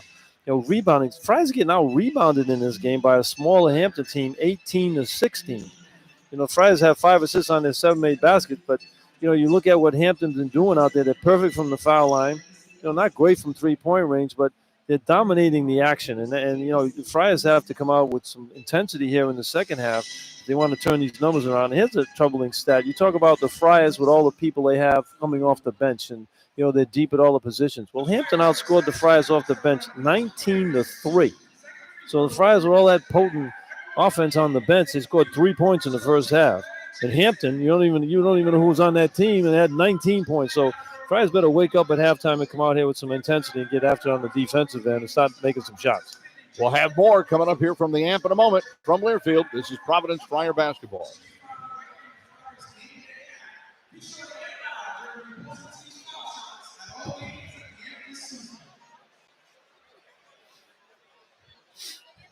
You know what, too, is, Friars have 3 centers, 7'2", 7 feet, 6'11", and they really get nothing out of any of them right now. Nothing. Nothing. And that, and Kreese, he's got to somehow find his game, because he's just been a turnover machine. I mean, in this ball game, he's got, let's see, 4 turnovers. He's got 4 turnovers. He hasn't taken a shot. That's 13 turnovers in 2.5 games. And he's got 1 rebound. I mean, in 9 minutes, he's got 1 rebound. He's 7 feet, 1 rebound, and 4 turnovers. 13 turnovers in 3 games. Man. In 2.5 games. I mean, that's just ridiculous. Oswin is a good player. I mean, he's just a freshman.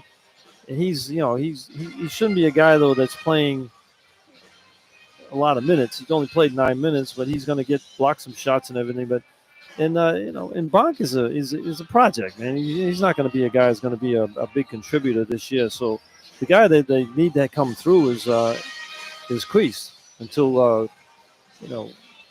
kid comes back from the injury. I mean, you look at, but he can play both center and forward position when he comes back. But you like to have the size out there, be able to do something on the offensive end, and they just say, yeah, he's not getting it done right now, unfortunately.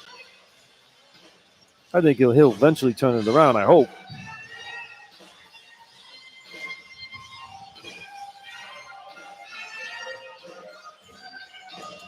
About Xavier Long off the bench. Yep. 8 points. He's 2 for 3 from 3. 2 for 2 from the line. Yep. 5 rebounds. He's the leading rebounder in the game. Yep. He played 17 minutes off the bench. Yep. And Farrakhan's played 15.5 minutes off the bench. Those 2 guys should be starting. Yep. No question.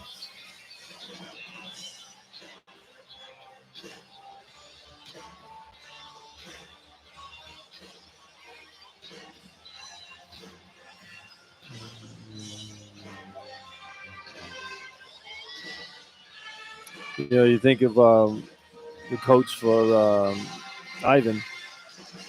Cooley hated to give up 3-point shots. Hated it. And they're getting open looks from 3. Yep. Hampton. Yep. We got to get out on that 3-point line and try to just, force them to go to the basket. But even there, they're, points in the paint, they have 6 points. Providence has 4 points in the paint. No fast breaks for either team.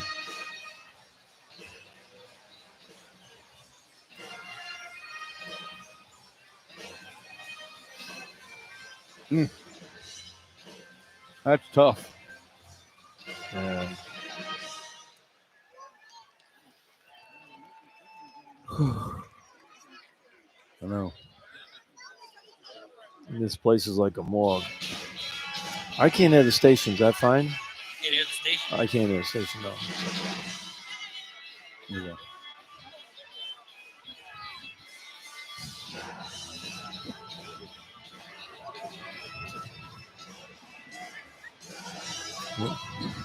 What?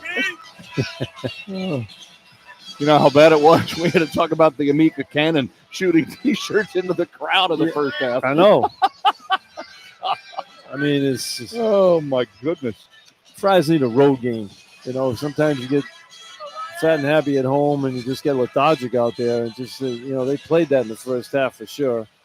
Well, the rest of the numbers as we continue here at halftime, the Friars are shockingly down 30-22 to Hampton here at halftime. Friars shot 39% from the floor, held Hampton to 31%.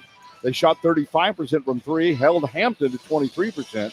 But the Friars are just brutal from the free throw line, just 3 for 8 from the line, while Hampton made 7 for 7. And then, of course, the Friars had 9 turnovers. Hampton scored 12 points, all of those 9 turnovers, and outscored the Friars 12-3 off of turnovers. That's a huge difference in the game. That's and you game. mentioned 18-16 for a smaller Hampton team on the backboards. Yeah, and that's the game, right? I mean, Hampton's on the road shooting 31%. They're up 8 at halftime. What's that tell you about where the Friars are playing defense and rebounding the ball? But the bottom line is, which has been consistent with the Friars all year, is the turnovers. You talked about in the pregame show, Friars just have too many. They had 21 turnovers in the last ball game, and they're on pace to do that again. You just cannot have this many turnovers. And the big guy, Kreese, who's played 9 minutes in the first half, he had 4 turnovers and 1 rebound. He's 7 feet. So he's got 13 turnovers in 2.5 games. I mean, you just can't keep giving the ball up to the opposition and expect to continue to win ball games. Friars scored 22 points in that first half, only took 18 shots. Hampton took 32 shots, but the amazing thing to me is I look at the stats, and Hampton shot 31%. They're up by 8. They're up by 8. I mean, Friars have to wake up out here and stop playing basketball. Jaden Pierre had 9 to lead the Friars. Noah Farrakhan had 11 to lead Hampton. This is just their 4th game in program history against a Big East school. They're 0-3 all-time against the Big East. They have losses to Marquette, to Georgetown, to Xavier. They have 16 newcomers. They have 9 underclassmen on this roster, and they shockingly lead the Friars by 8 at the break. The second half is coming up next from Learfield. This is Providence Friar basketball.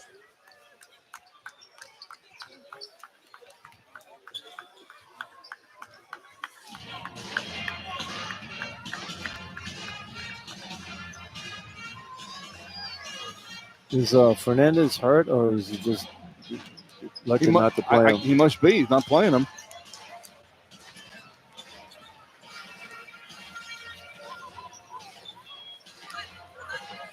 I mean, I asked him, how's the health? He says, we're getting better. He didn't even mention him in the pregame. So either that or he just choosing not to play him. I don't know.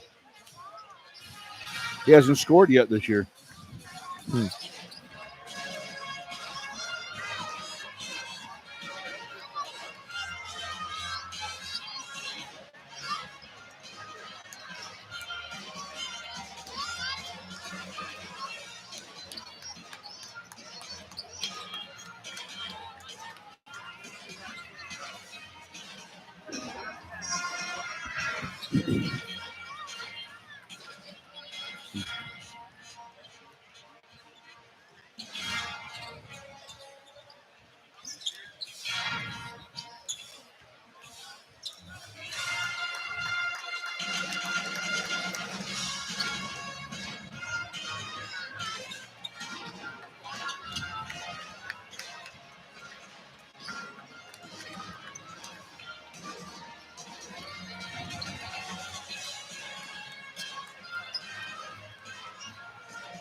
What? It'll be warmer with the hot.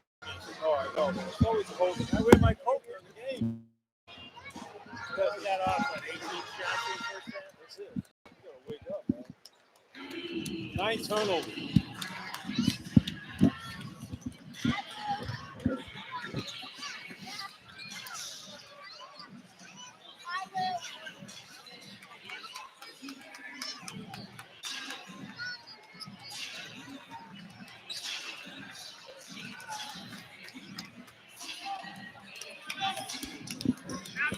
I can't hear the station, so it doesn't matter, I guess, huh?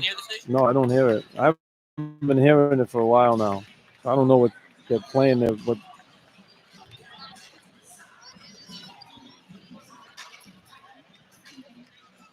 it's just dead. I got you. I can hear John. I can hear me.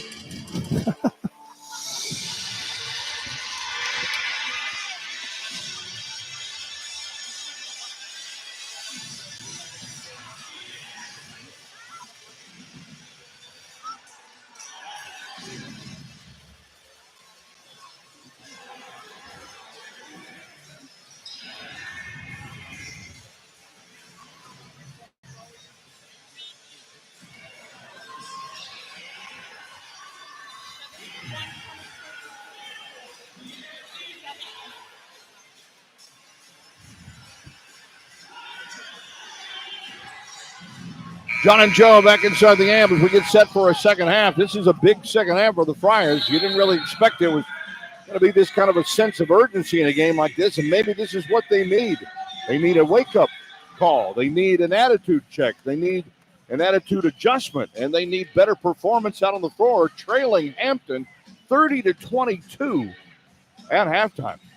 Well, they need to stop turning the ball over. I mean, any sport you play, you make mistakes, you pay for them. I mean, you're making too many mistakes every ball game, and they won the last two, but they made a ton of mistakes. Last game, they had 21 turnovers against Stonehill. I mean, come on. So they got to wake up here and start taking care of the ball. Friars in the whites, Hampton in the blues, and the Friars open up with the ball to start the second half. Their basket to our left on the radio. Around the arc to the right side. Bounce pass for Pierre. Top of the key, Floyd. Left wing for Cardet. He's going to go up for the deep three. Off the front of the rim, no good, and a defensive rebound. Stolen by Jaden Pierre on the right side. So Pierre has the ball on the right sideline against the extended zone defense here a bit. Now to the left wing for Joseph. He gets penetration into the middle, gets into the paint, kicks the ball off in the left corner, reverses out to Cardet. He takes it down the post. He feeds Oswin, and Oswin gets fouled. See, that's good penetration right there. Turn the corner and get to the basket. You know, don't settle for the threes. Establish going to the paint. He only had 4 points in the paint in the first half. Oswin, when he catches that pass, he can't bring it down. He's got to keep it up high, but he'll learn that as a freshman. If you bring it down, those guards are going to slap it away, and they know he's not a good free throw shooter, so they make him earn it from the foul line. Yeah, so Oswin's going to have to go to the foul line. He hit 1 of 2 from the line in the first half, and he bricks the first one up there. And the Friars are now just 3 for 9 shooting free throws. It just blows me away how you know, the Friars have a nice practice facility. If I was this bad from the foul line, I'd be in there until got blisters on my hands. Second shot is also miserably missed off to the right. He's 1 for 5 from the foul line on the season. The Friars failed to score on their opening possession. 3 for 10 shooting the foul shot. It's just not acceptable. Farrakhan starts the second half for Hampton. As the ball, it gets tipped in the lane. It picked up and tipped away and stolen by the Friars. Here comes Corey Floyd into the forecourt who starts the second half. Cardet fakes the three, fires the three, hits it. Well, he was clapping for the ball. He said, give me the ball. And, you know, he's got to look to shoot. He's had some open shots. He won't take them. I mean, you got to shoot the ball. 5 for Cardet in the game. Friars score first to start the second half. Hampton has the ball. Basket to our right. Up high with it is Wayne Bristol. Goes left for Noah Farrakhan. Farrakhan brings the ball back to the center. Looks for a screen. Rolls to the right off of that. Comes back to Mullen, who gets off a deep three. No good. Long rebound tipped out by Joseph and saved on the sideline. Joseph now in transition to the top of the key. Finds Jaden Pierre. Pierre looks at that zone. Penetrates down the lane. Fakes left. Goes up with a short runner. It goes in. Good job. He was looking for Oswin, and they had a guard on him. Smallest guy on the floor, and Jaden took it to the basket. The defense didn't leave him. Makes a nice shot. 11 for Pierre. That's a season high, and the Friars are back within 3. I bet you Farrakhan shoots this shot. Farrakhan finds Mullen again on the high post. Mullen turns, looks at Oswin, bounces left for Long, who had a big first step for Hampton off the bench. Now for Struthers. Struthers at the right elbow. Gives the ball back out to Wayne Bristol. The old flex offense. Bristol drives left. Got the shot blocked by Oswin. Goes up with it at the buzzer. Shot clock violation by the Friar defense. Good defense right there. There's the old Cooley flex offense there. Friars just shut that down, and Oswin gets a nice block shot right there. So Oswin gets the block. Friars get the ball. They've scored the first 5 of the second half. Joseph brings the ball right to left end of the forecourt. Up the right sideline for Oswin on the high post. 0-2 dribbles. Hands off for Joseph. Joseph kicks the ball back left for Cardet. Penetrates, goes all the way to the hoop. He tries to up fake, reverses, won't get it. Oswin with the offensive rebound and gets it taken out of his hands again. He's up there already. Finish it. Just tip it in. He brings it down. He gets it stolen every time. The Friar bigs just don't know how to hold on to the basketball. That's part of the problem. Farrakhan has it top of the key. Now for Struthers. Struthers shares it with Bristol off the top against Corey Floyd. Bounces left for Farrakhan. He jab steps at Bensley. Comes off of the screen. Finds the elbow jumper up. No good. Rebound tapped by Oswin and controlled by Pierre. The box out right there. Friar's a little bit more active on the glass the second half. Here's Jaden Pierre. He's going to go up with a deep three. No good. It's in and out. And Bristol with the rebound. That's a good look. I like him taking that shot. Bristol now has the dribble on the drive into the forecourt. Starts to the right. Bounce pass to the high post for Mullen. Mullen turns, looks at the back door. Nothing there. Long has it. Goes back door. There's a reverse and a score for Farrakhan. Good execution right there. Again, that flex offense where you get a lot of screening on the elbows. Well, they go almost 3.5 minutes before getting a basket of the second half, and yet still have a 5-point lead. There's a no-look pass underneath. It's tipped away. Oswin can't handle it. Stolen back by Hampton. Friar Bigs just having all kinds of trouble. Farrakhan driving to the right. Fadeaway jumper is up off the rim. No good. Oswin with the rebound. Holds the ball high over his head. Gives it off to Joseph. Joseph into the forecourt left. Hands off for Pierre in front of his bench. High screen set. Pierre kicks the ball back. Joseph with a three. Bang. That's the way they pushed the ball up the floor, John. They weren't doing that in the first half. They were walking it up and trying to play half court. Now they're pushing the ball up the floor off the rebounds. 6 for Joseph. Friars are back within 2 with 15:54 to play. Farrakhan drives left, spins back to the right on Joseph on the high post again for Tyrese Mullen. Mullen off the top of the key. Leaves it there for Xavier Long.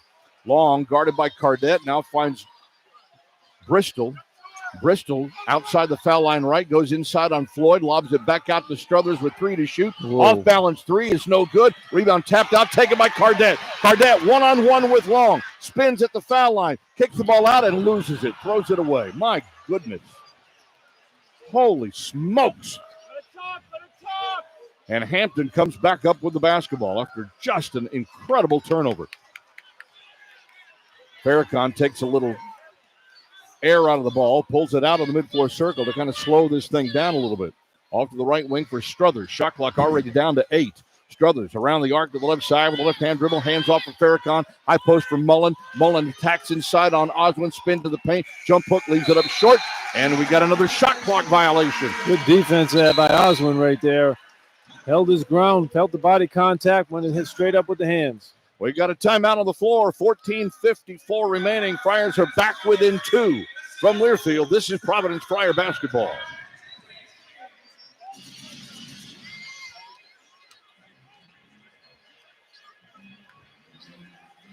Can't move this. Man alive. I mean, that looked like a play I would make. I mean, if you're going to put your head down, you got to go take the shot. He's got to go to the hole, and he held up. He stopped driving. He's putting Miller in now for him. Mila. It's Mila, right? Yeah, Mila. I'm just like, my God. That looked like a CYO turnover. It was just him and one guy he had to beat. He gets a turnover.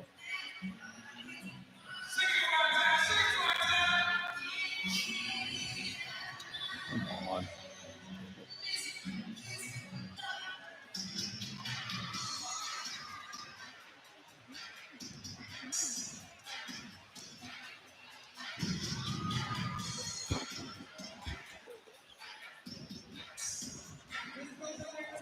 Three turnovers, though.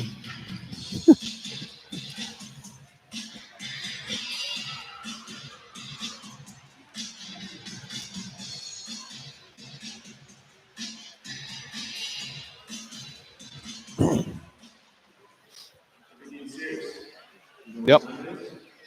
I guess I'm not going to.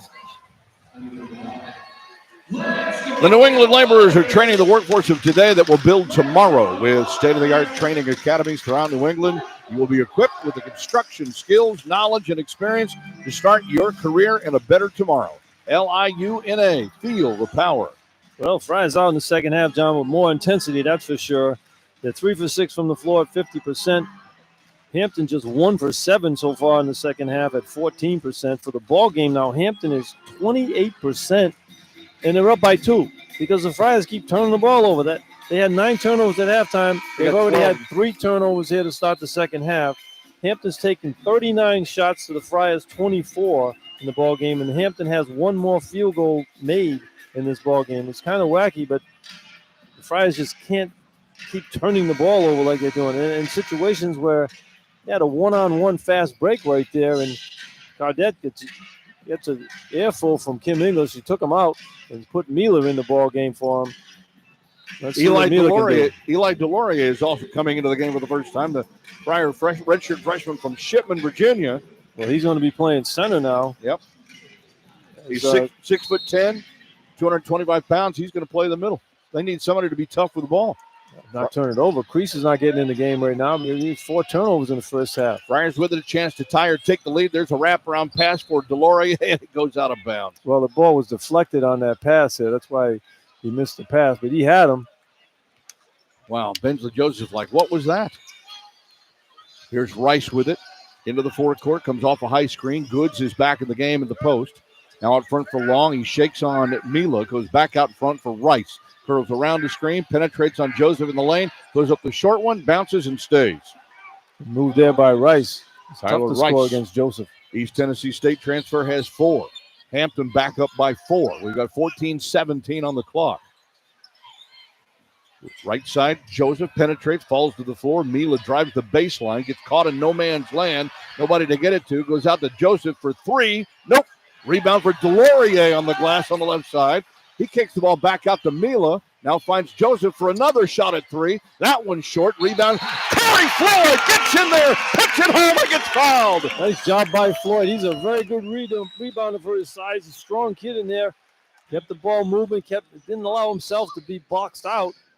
Good job by Delorier getting that second shot opportunity on the big rebound there. Friars had 3 attempts that time, and Floyd cleans it up with the layup and the foul. First basket of the game for Corey Floyd, so they've needed him for a while.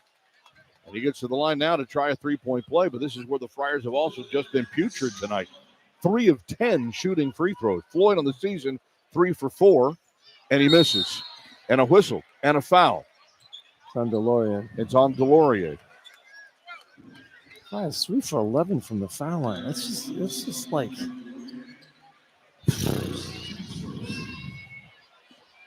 I think that pretty much said it all. Long will inbound on the backcourt for Hampton. I mean, this is Division I, right? Oh, man. Rice now controls it in the backcourt. Works on Bensley Joseph, the left side with a bounce pass. And it is Wayne Bristol with the dribble against Corey Floyd. Keeps it below, starts left, cuts to the right, gets down in the paint, gets tripped to the floor, and the foul is called. And who is the foul called on? It will be on Delorier again, who picks up his second. Bristol just fell on that one. And sometimes officials, they don't see a guy in the ball game in the first half, and they feel like he shouldn't be in there, so they call fouls on him. So second foul on Delorier, second team foul. Bristol inbound for the baseline right, lobs it out front for Long. Long drives on Mila. Offensive foul called on Beal. On Beal for setting the screen. Setting the screen there. Blindside screen. He got there too late. Knocked over Mila. That's the third foul on Beal. That's 3 now on Hampton here in the half. They will bring in Trevor Smith, their 6-foot sophomore guard, transfer from Richmond, back into the game, replacing George Beal, who goes to the bench with his third foul. Friars again with the ball and a chance to tie or take the lead, Joe. 13.5 to play. Joseph stops on a dime, fires a deep 3. Oh, my! Man, what a play! That's a heck of a move by Joseph. He's come about aggressive, man, looking for his shot. That's what I like to see. He's got 3 threes in the game, and the Friars have taken the lead at 35-34 with 13:15 to go. Up high with it is Smith. Smith between the circles. Now finds Bristol. Bristol tries to shake off Corey Floyd. Gives it back to Tyler Rice between the circles. High screen. Penetrates the lane. Throws up a fadeaway jumper off the rim. No good. Pierre with a rebound. Good defense right there. That was a tough shot. Here comes Jaden. Stopped. 3 blue shirts. Backdoor pass to Mila. Clears it through. Joseph for 3. Nope. And the rebound, Delorier crosses the glass out front for Pierre. Around the horn, Mila for 3. That's short. Long rebound, chase down. Mila's got it on the baseline. Mila kicks it through to Pierre in front of his bench on the left wing. Now Jaden turns and looks at that D. Shot clock at 13. Drives the baseline. Goes to the hoop with a scoop. Oh, yeah. They got moved by Pierre. What a heck of a move right there. Great job on the boards, though, with Mila and Delorier. Big offensive rebounds. Man, Eli Delorier and Ryan Mila giving this team an emotional boost out on the floor. They're bumping chests, They're high-fiving, and Hampton has called a timeout. Well, the first guy to come pump chest was Kim Ingles to Delorier and say, "You're the reason why we're in the lead right now with your second chance opportunities." 12:25 to go. The Friars back up front, 37-34 from Learfield. This is Providence Friar basketball.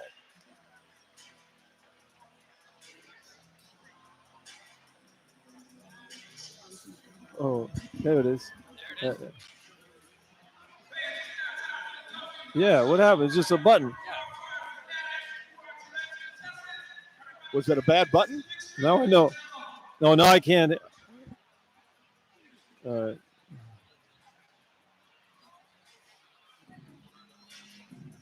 Thanks.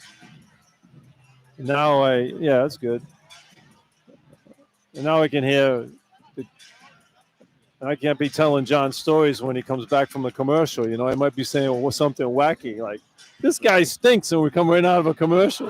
Well, I do like the fact that our only one of two highlights at halftime was talking about the Amica gun out on the floor. Yeah.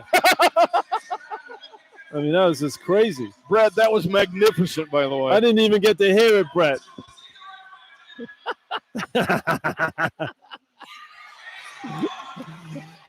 Yeah, I knew when I said, "Well, I got to hit John Rooke in the face." Oh, that's hilarious.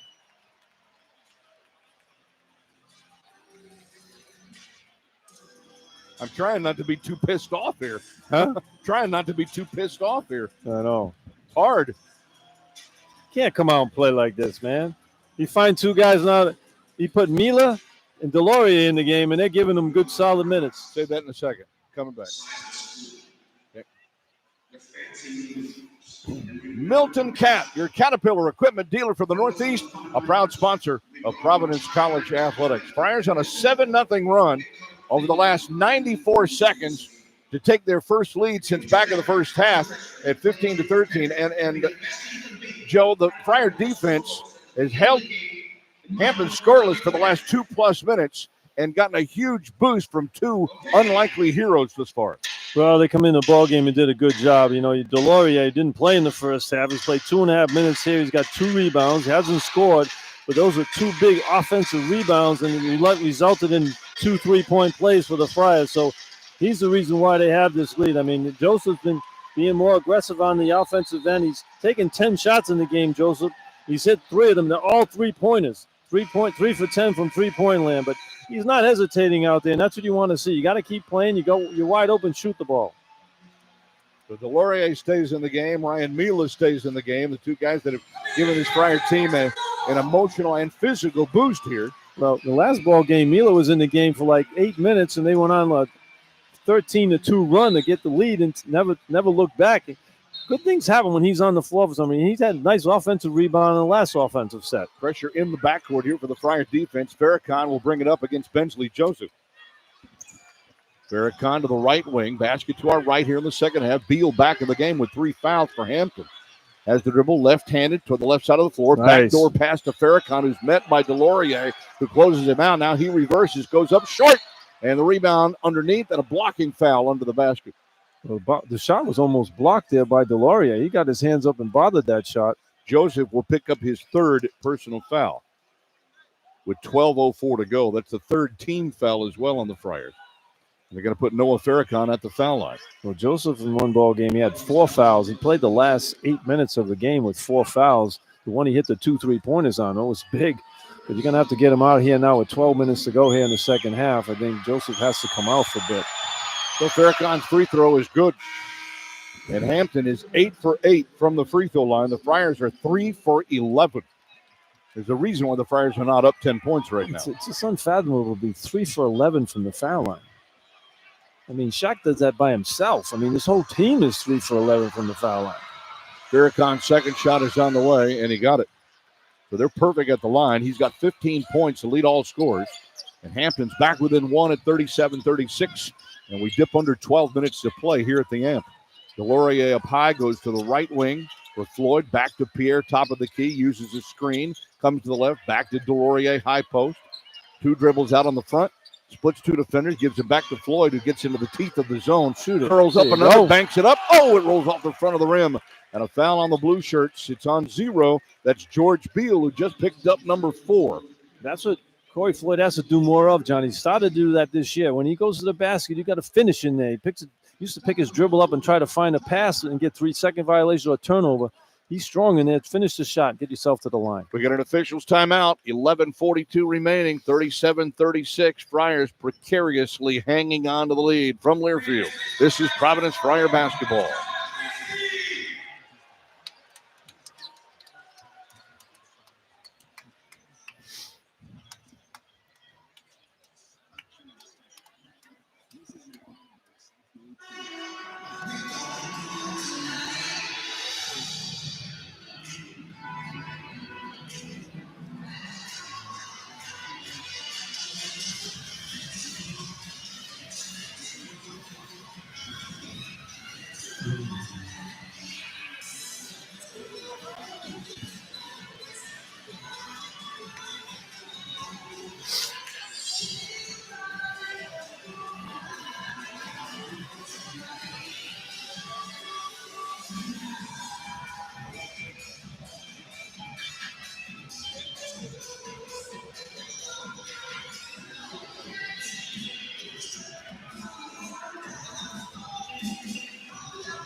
And for water, fire, or mold damage, call Rhode Island Restoration at 401-414-1111. Rhode Island's top choice for property damage cleanup and repair. Emergency service available 24/7. John and Joe back at the game with 11:42 to go here in the second half. A 37-36 Friar lead. They have held Hampton without a field goal for the last 2 minutes and 46 seconds. Well, good thing they're playing defense and getting some stops out here because everything else they're really struggling with. Friars are just 3 for 11 from the foul line at 27%. They're shooting better from 3 than they are from the foul line wide open. They're 8 for 23 from three-point range, 13 for 31 overall at just 42%. But they got to do a better job of knocking down free throws as Corey Floyd goes to the line now for 2. Corey's 0 for 1 tonight, 3 of 5 on the season. Bounces and comes out. I mean, they're not even close. I mean, it's unbelievable. 3 for 12. Throwing it up at the basket. Nobody seems to want to do this. It's inexplicable. He finally makes one. Makes 1 of 2, and it's a 2-point Friar lead. 4 of 12 from the foul line. 4 of 13 now. Hampton with the ball. Chance to tie or take the lead on this possession as Struthers has the ball on the forecourt against Jaden Pierre.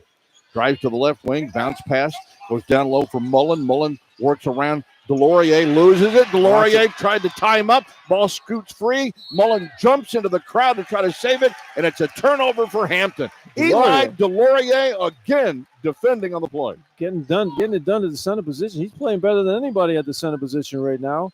He's in the game ahead of Creased because he doesn't turn the ball over. He's getting rebounds and playing defense. And Mealy came over to help him out on the double team there. Very active out on the floor. Into the forecourt is Pierre. Pierre off a Delorier screen. Finds Eli off the top of the key. 2 dribbles to the top of the key. Now comes to the left side for Pierre. Pierre, double team follows him there. Delorier in the left flat. Backdoor Mila. Over his head and in. Sweet play there. Good movement without the ball by Mila. Nice little pounce pass by Delorier. Great action by those 2 guys. How about Delorier to Mila for the deuce on that one? Providence up by 4. Again, Mila cutting to an open spot. He just has a good feel. Farrakhan bounces left for Struthers. Struthers comes to the screen. Top of the key with the ball. Pulls it out between the circles against Pierre. Now comes to the right wing for Bristol. Bristol enters the lane on Barron. Turn around fadeaway. Nope. Rebound. Delorier. Mela got it. Miller pulled it on, and he has to dribble up the right sideline. Ryan takes the dribble all the way to the hoop. Crosses over. Scores! Good job by Mila. He says, hey, he guy can't guard me. That's a nice play right there. I mentioned to him, John, last game when he's on the floor, good things happen. This kid can play. 42-36. Mila has 4. And the Friars have their largest lead of the game since 8-0. And there's Mila, or No, check that, Delorier. Delorier jumps into the crowd, into the scoring table, almost with a steal here on the near sideline. It goes out of bounds. Those guys are giving the Friars a lift here, boy. I'll tell you what, Delorier and Mila played probably a minute in the first half. Delorier didn't play at all, and they're the difference right now in this game. Bristol inbound, 18 to shoot. Finds Farrakhan between the circles. Farrakhan feeds the high post along, goes cross court for Goods. Now back to Farrakhan off the screen, curls to the left, stops. What about the pop? 7 to shoot. Has to dribble low, has to reverse, comes to the right side on Floyd with 3, with 2. Goods gets up a deep 3 on the way and got it at the buzzer. Delorier's got to get out on that one. Richard Goods, a freshman from Greensboro, North Carolina, gets his first basket of the game, and he pulls Hampton back within 3. Yeah, you get the shot clock at 2. You got to get out on him. He's not going to go by you. Here comes Pierre left. Now finds Delorier, who's going to put up a deep 3. Off the rim, no good. Barron kept the ball alive. Tipped away, taken by Mila. Delorier goes to the floor, saves the possession. We got a held ball at the free throw line. The arrow belongs to Hampton. Delorier, man, he was a long way from getting that loose ball. He just dove. He was airborne and grabs it. So at 9:31 on the clock, the ball goes back to the Pirates. And they will bring Trevor Smith, sophomore guard, back into the game. And Wayne Bristol will go to the sidelines. You know, Corey Floyd doing a good job defensively, too. He's been on Farrakhan, and Farrakhan wore the Friars out in that first half, but he's had to work in his second half. Trevor Smith now brings it into the forecourt to our right for Hampton. Pierre picks him up, goes to the left wing for Struthers. Appalachian State transfer, curls around the screen, gets into the lane, stops. No man's land. Back out to long. Top of the key. Struthers goes left for Smith. Smith now gets to the foul line. Ball is tipped away. Floyd almost had the steal. Oh, that's foul not is a called. foul. Come on, The two man. guys going after the loose That's ball. not a foul. That's not a foul. And the foul is called on Corey Floyd. Come on. The ball was loose going for the ball, and the official That's called a the foul. terrible call. What's his name? That's Greg Evans. Come on, man. First foul on Floyd. 4th team foul on Providence, and the inbounds will come back for Hampton. Hampton use a high screen. Smith deep 3, got it, and we're tied. Oh, I tell you what, man, they're coming out and make 2 big 3-pointers right there. Trevor Smith's first basket of the game for the sophomore. 2 guys who have their first baskets of the game knocking down big 3s. 42-42 the score, 8:50 to go. Delorier has it, right wing for Mila. Turns, looks at the sideline, drives on Goods. Double teamed out front for Delorier, fakes, drive, jump stop, kicks the ball out to Floyd. They leave Floyd alone. He penetrates, finds Mila on the wing. Mila with 7 to shoot. Reverse. Barron, open 3. Got it. Good ball movement right there. Nice job by the Friars. Rich Barron nails the 3, his second of the game. Friars back up 3. Smith into the forecourt against Pierre. Uses a high screen. Top of the key. Goodness. Deep 3. Nope. Rebound for Floyd. Floyd, long pass for Delorier. Tips the ball over to Barron. He fires off for 3. Off the rim. It won't go. And What a Goods smart rebounds. Smart play by Delorier. He couldn't catch that one, but he saw Barron and he tipped it over to him on the long pass. And Rich just couldn't finish the play. Delorian's asking to come out. Farrakhan now controls it, slows it down for Hampton. High dribble to the right. Back center for Smith. Smith now comes back with the ball, drives to the right on Delorier, banks it up short, and Delorier called for the foul. That's 3 on Eli Delorier with 7:48 to go. Went straight up on that one. I don't know why he gets called for a foul. That's 5 team fouls of the Friars as well, and we get an official's timeout. 7:48 to go. It's Providence 45, Hampton 42. From Learfield, this is Providence Friar basketball.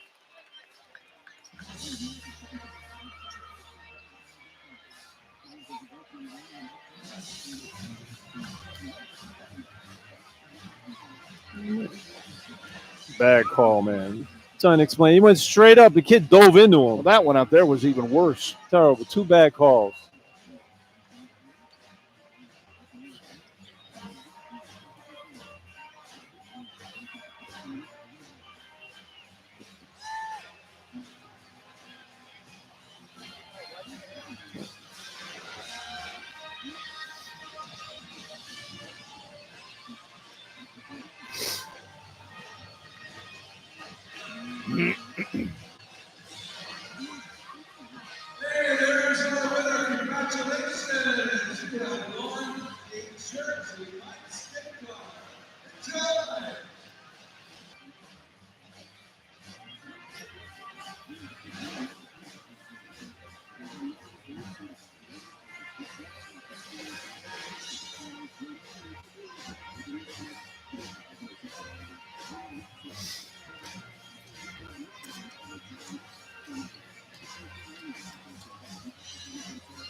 SeatGeek is now the official fan-to-fan ticket marketplace of the Providence Friars. Whether you're buying or selling basketball tickets, SeatGeek is the place to do it. SeatGeek, so Friar fans can fan.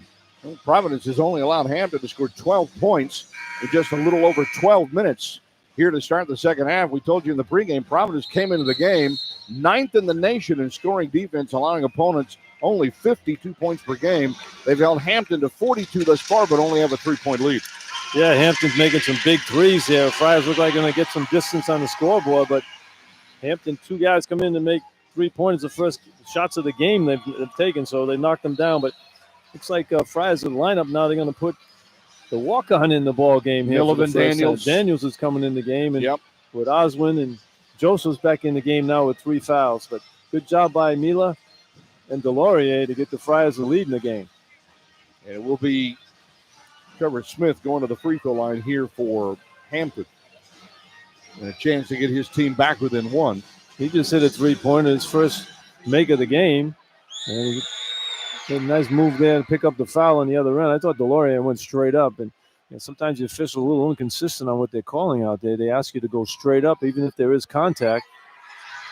Smith's second shot is good. He gets them both. He's got 5 points here in the half. And Hampton is a perfect 10 for 10. Make that now 11 for 11 from the free throw line. The Friars just 4 for 13. That's why this game is a 1-point game. It should be double-digit lead. We got a 2-3 zone out. There's an alley-oop to Floyd, who catches it from Joseph and slams it home. Corey just kept going higher on that one. I mean, he is way up there on that alley-oop dunk. 5 for Corey Floyd. Friars back up by 3. They have led by as much as 8 early, led by 6 here in the second half. On the left wing with it is Farrakhan, picked up by Joseph. Smith got an open look at 3, and he hits it. How about Smith coming in off the bench, knocking down 2 3-pointers here? Trevor Smith, transfer from Richmond, has 8 points, all of it here in the second half, and we're tied at 47. Karunse hands off to Joseph around the arc, comes back to the right wing for Barron. A feed down to the right side is intercepted. A turnover, and Smith picks it up for Hampton. Hampton comes off the screen, rolls to the left, uses the screen, back out to Goods. Goods fires a deep 3, and it misses everything. Joseph with the rebound now for the Friars. They got to take advantage here, get the lead again. Double team on the right wing for Bensley, dribbles out of trouble, goes to the hoop, lays it up, missed it. Rebound for Oswin. Oswin goes back up, can't get the close bunny. He just banged it off the glass. Well, that's freshman. I mean, he gets the rebound right there, but that's the good part. The bad part is he has a tough time finishing. And now Hampton looks for the lead on this possession. Long with the ball, high post, wraparound pass to Goods at the right elbow. Goods holds on, right corner, Farrakhan, deep 3, short, no good, comes in and out, and the rebound for Floyd. Corey getting on the glass. He's a strong rebounder for his size. We are under 6 minutes to play, and this score is tied at 47. Left side for Joseph, fakes, penetrates, top of the key, goes to the left, losing the dribble, picked up by Oswin, has to go to the floor for it. Farrakhan is there to tie it up, and the Friars will keep it on the possession arrow with 15 to shoot. And Delorier, Cardette, and Pierre all getting set to come back into the game. And you've got Kyrie's Mullen ready to come back in for Hampton.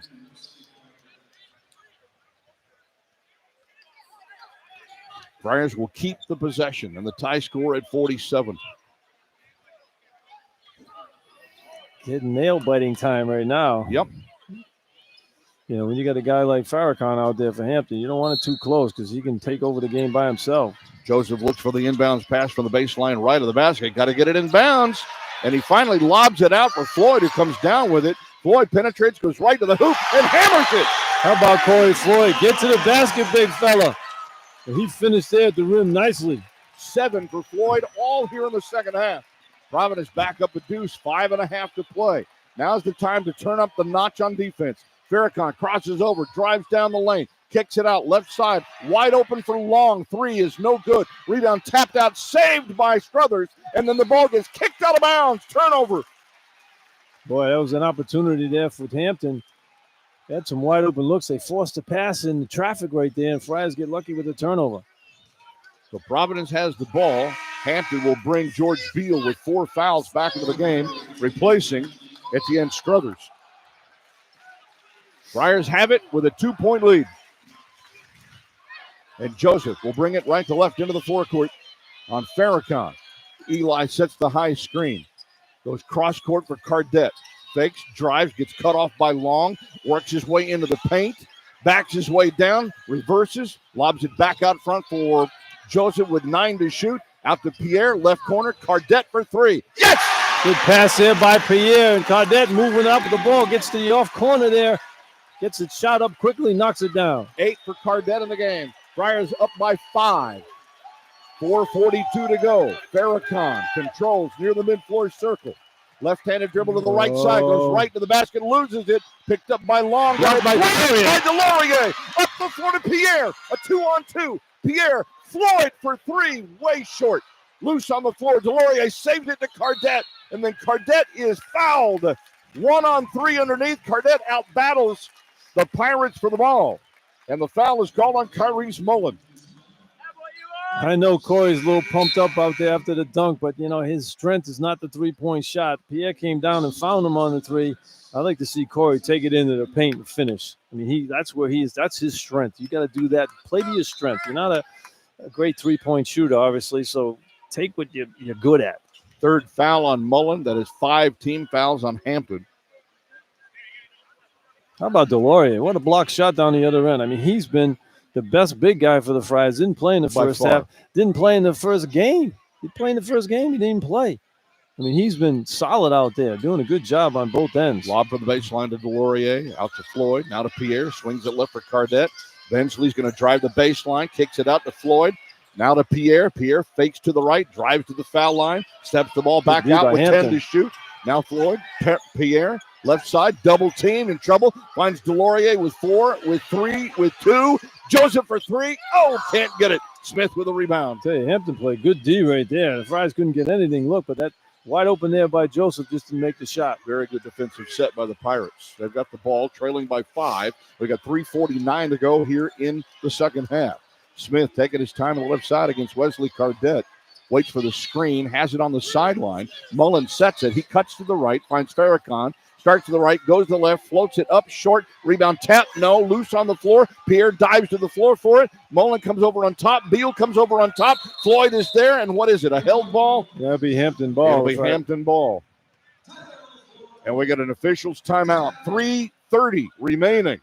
Hampton still has it, but the Friars holding on to the lead at 52-47. From Learfield, this is Providence Friar basketball.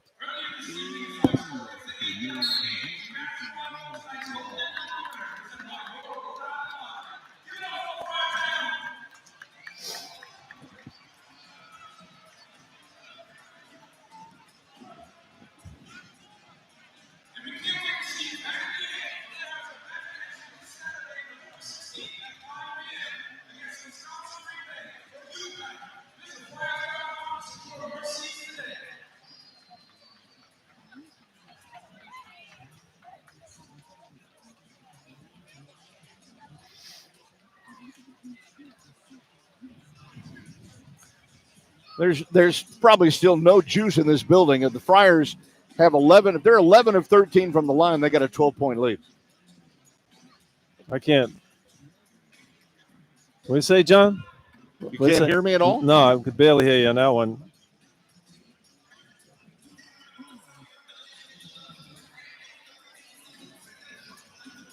Thanks. I mean, I hear the station pretty good, but I'm kind of muffled myself now. I don't know what, man. It's almost better I don't hear the commercials. I hear you better.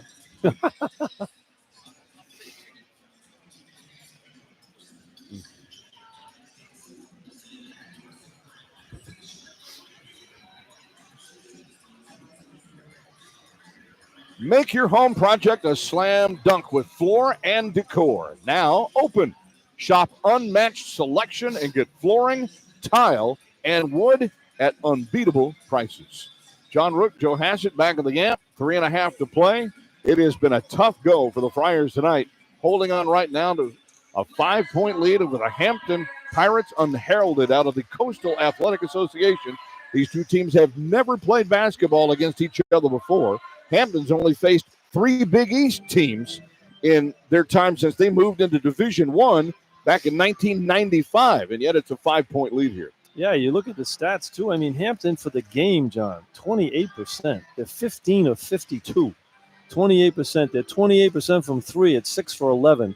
But they're perfect from the foul line, 11 for 11. The Friars just 4 for 13. That's kept them in the game. That's kept them in the ball game because on the stat side, Friars out rebounding them 35 to 28. Friars have more field goals now, 19 to 15 for them, but they've taken 9 more shots than the Friars have taken. But the turnovers, again, are the bugaboo for the Friars. They have 14 turnovers, and Hampton has scored the 14 points off those turnovers. But the Friars had 12 points off the 9 turnovers by Hampton. But it's a kind of a weird game, but the foul shots have been the difference. The Friars, 4 for 13, that's atrocious. 30% at this level from the foul line is just unacceptable. Delorier, Pierre, Joseph, Cardette, and Floyd are the Friar 5 on the floor. Delorier having a good ball game, too, in the second half. He's been a big reason why the Friars overcame that 8-point deficit and have that 5-point lead now. Hampton inbounds the ball with a fresh 20 on the shot clock. Farrakhan has it between the circles. Wayne Bristol back to the game, has it at the right elbow. Out top now for Mullen. Mullen back to Farrakhan, wraps around the screen. He's going to put up the 3 over Delorier. Nope, can't get it. Rebound. Pierre sails in for the loose ball. Good job boxing out, too, by Corey Floyd right there, keeping the big guy off the glass so Pierre could get the rebound. So Pierre controls it here as we get near the 3-minute mark. Still just a 2-possession, 5-point game. Pierre drives the left, hands off now from Joseph in front of his bench. Curls back out toward the top of the key with it against Bristol. Now back up front for Pierre. 10 to shoot for the Friars.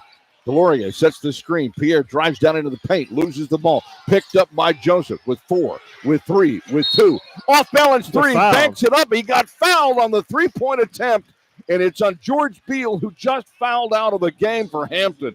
That is big.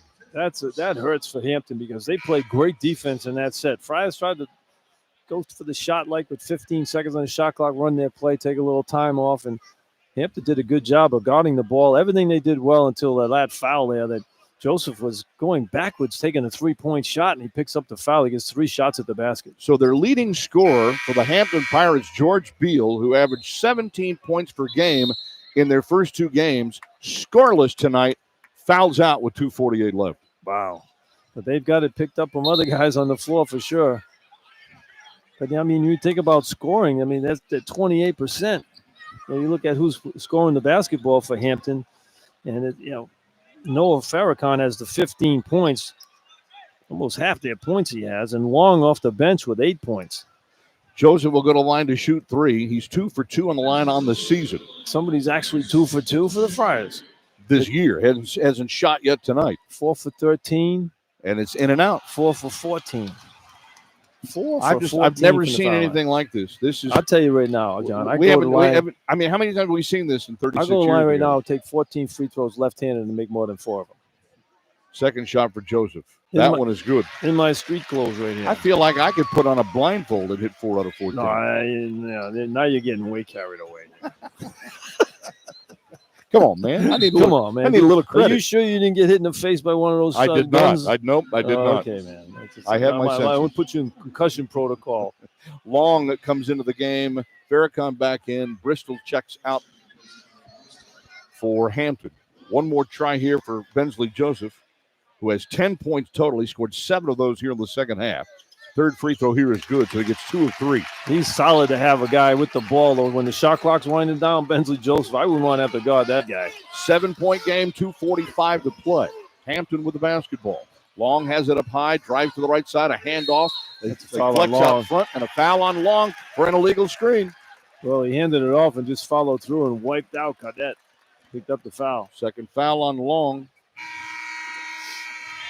That's team foul 7, but a player control foul will give the possession back to the Friars. The Long will come out. And the Friars will get it, a crucial turnover there here in crunch time with just a little over 2.5 minutes to go. Friars led by 8. They scored the first 8 points of the game. It's been really all Hampton since then. But the Friars can do themselves a big favor by scoring here. Floyd with the ball on the right sideline, backs it out with 15 to shoot. Now to Joseph up high. Shares it with Delorier on the high post. Hands the ball back to Cardette. Penetrates down to the block. Pounds his way into the post. Throws it up over his head. He scores. That's a good move by Cardette. That's what he's got to do more of. You get into that paint and finish. He's a good scorer in there. He's got 10. And the Friars have their largest lead at 9 with 2:02 to play. Smith out between the circles. Starts to the right, goes back left for Struthers. Fakes the three. Bounce pass. Stolen! Delorier stepped in front of the bounce pass and took it away. Boy, he's just another guy with good feel for the game. He's in the right place at the right times. That block shots in this one, steals. Having a terrific ball game. He's the big reason why they're going to win this game. No question. Joseph now takes some time off the ball, drives to the left side, off the clock rather. Works down to the left post. Mullins on top of him. Lobs it back out to Pierre with 9 to shoot, 1:33 to play. Now Pierre works on Struthers, goes down the lane, loses the dribble on the floor, picks it up, forces up the jumper, misses the bottom of the basket, and the Friars give up the ball. Up the floor is Farrakhan. Farrakhan drives, goes hard to the hoop, down to the baseline, reverses, 15-footer up, no good, got fouled by Jaden. Third foul on Pierre with 1:17 to go. That's the 6th team foul on the Friars. And Noah Farrakhan. Farrakhan kicked his legs out there in the official bid for it. This guy here, he's weak. He's really weak. Got a nice hairdo though. He got all the cream on top there. The hair doesn't move when he's running. Little dab will do you? What's he got? He got more than a little dab on that stuff. I'll tell you that right now. But you know, when the guy kicks his foot out, that should be an offensive foul. And that's what Farrakhan did on that one. Pierre played good defense, went straight up, but he gave him the foul on it. Farrakhan hits the first free throw. He is now 6 for 6 at the line tonight. He's got 16 points to lead the Pirates in scoring. Came in averaging 9.5 per game. Second shot by Farrakhan for the West Virginia transfer. He missed it. And Cardette gets the rebound. That's the first miss of the foul line for Hampton tonight with 1:12 to go. Pirates are just 1 for their last 8 from the floor. Here's Joseph in front of his bench. Circles back out to the center. Pierre shares it on the high post with Delorier. Back out to Jaden. We're under a minute to go. Jaden now with Cardette. Goes left for Joseph. Joseph penetrates. 15-footer up off the front of the rim. Rebound tip to Bristol. Bristol has it up the left sideline. Not a whole lot of urgency here. Smith's going to go up with a 30-foot three, and he buries it. He can shoot that guy. He's hit 3 threes here in the second half. Has 11 points. And timeout Ivan Thomas and Hampton with 43.5 left. And it's now a 2-possession, 5-point game. 56-51. That was a 35-footer by Smith. Didn't even hesitate right there. Full timeout for the. So that was the first field goal in the last 7 tries made by Hampton with 43.5 seconds left.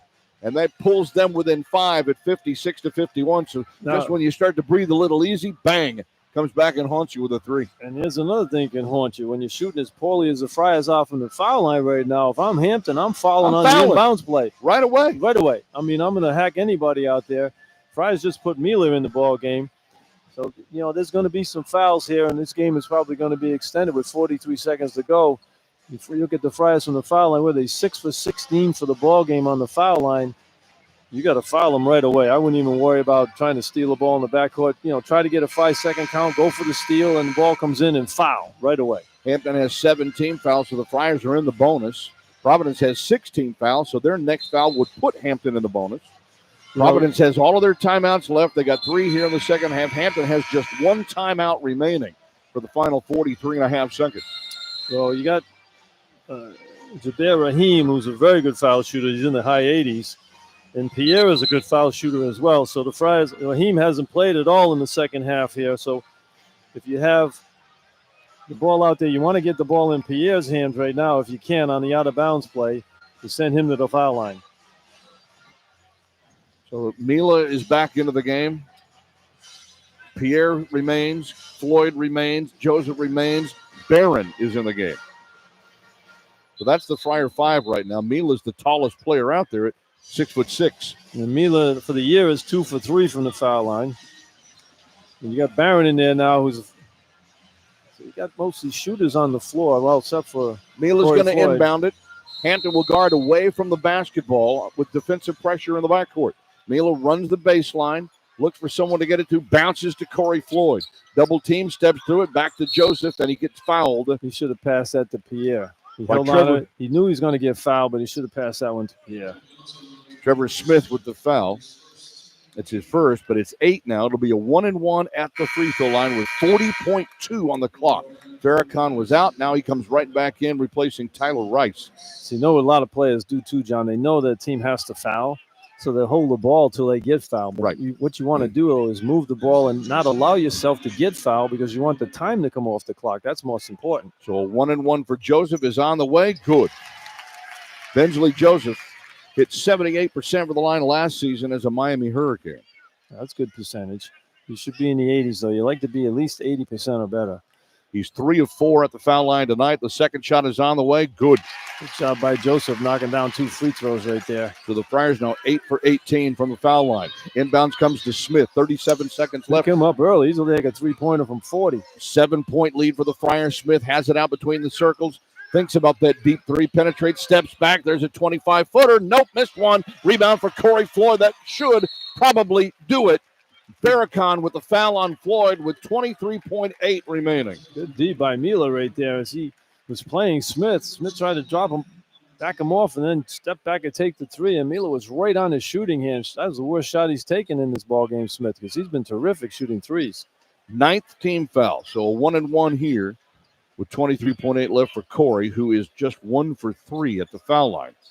Has 7 points. It has all come here in the second half. So let's see if Corey can put the nail in the coffin. Free throw is good. Good job by Corey. You know, Corey's the guy who's got to play because he's their best defensive player on the ball. He and Joseph are good defensive players on the ball. And, you know, you look at Delorier in this one. I mean, he played terrific defense in the second half on the big guys. Hit them both. The Friars have hit 4 in a row from the foul line Whoa.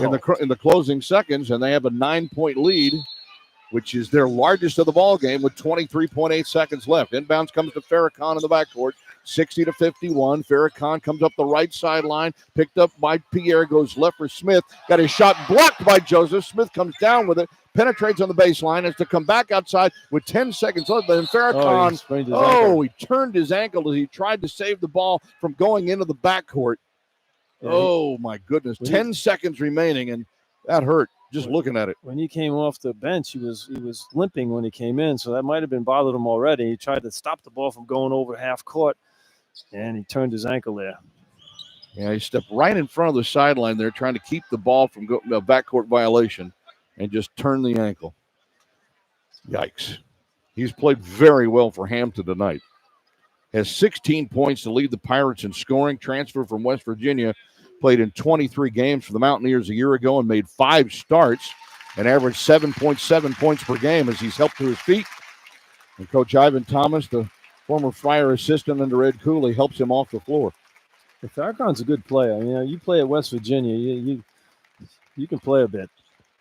He came in off the bench in this one, had some really good scores in that first half. And Smith's been the guy in the second half. So 10 seconds remaining as he comes off the floor. Friars will have to inbound it here. Think about all the lineup changes the Friars have had in this ball game, all the different combinations. But, you know, guy on the floor, Joseph. And inbounds comes to Joseph. Hampton will not attack the ball, and this game is over with, and Providence survives quite the scare at home in the Imp. Their 30th straight regular season non-conference win at home was not easy.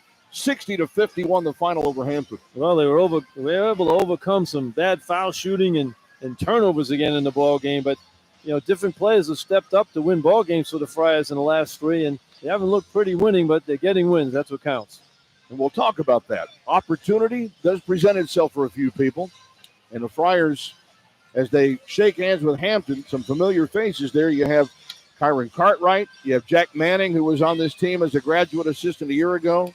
You have Greg Fahey, was a former graduate assistant when Ed Cooley was here back in 18-19. So familiar faces on this Hampton team for first-year head coach Ivan Thomas, the former Friar assistant as well. And he's got a team at least that battled them tonight. That's for sure. Did. I mean, they battled hard. They never quit out there. They shot 28% from the floor, and they were in the ball game. But you know, they were hustling on the rebounds, and the Friars just weren't able to get it done on the foul line. But they hit some clutch shots. Hampton did. Especially Smith late in the second half. But the great play by Delorier, he was the big reason why the Friars were able to turn that deficit 8 points in the first half and get them a W. Our Santander postgame wrap-up is coming up next from Learfield. This is Providence Friar basketball.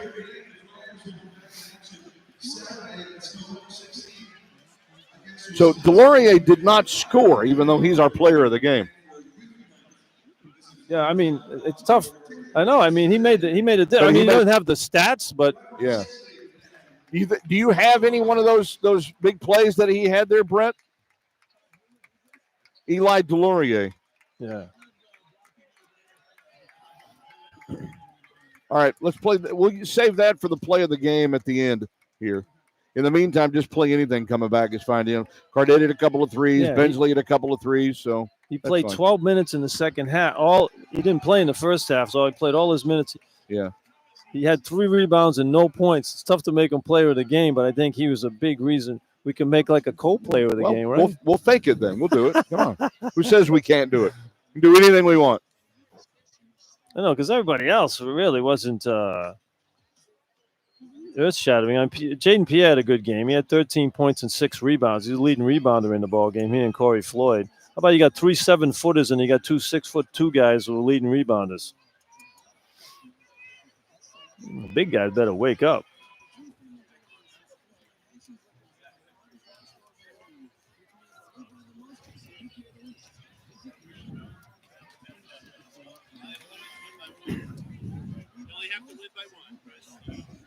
That's all that counts. How about Delorier? He played great.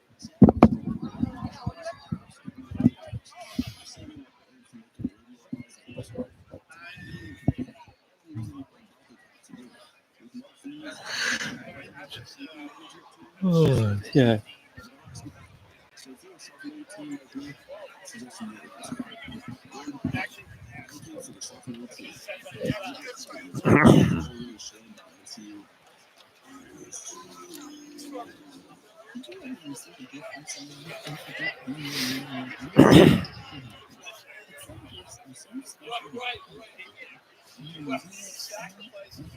Imagine the expression on the look of his face when they open a world-class lecture watch from Hanush Jewelers.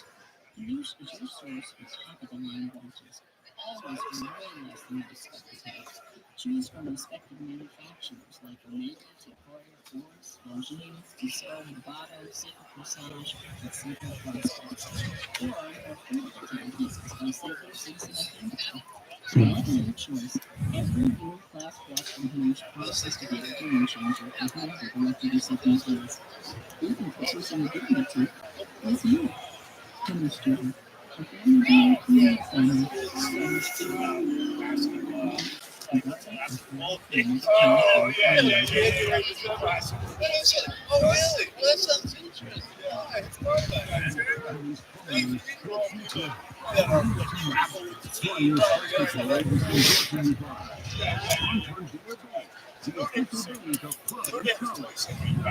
To courtside. This is the Santander Postgame Show. Yeah, exactly. The Flyers just 4 for 13. That's why this game is a 1-point game. It's a double-digit lead.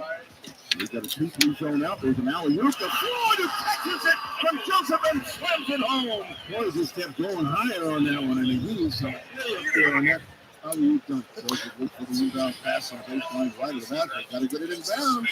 And he finally lobs it out to Floyd, who comes down with it. Floyd penetrates with right to the hoop and hammers it. How about Corey Floyd? Get to the basket, big fella. And he finished there at the rim nicely. 7 for Floyd, all here in the second half.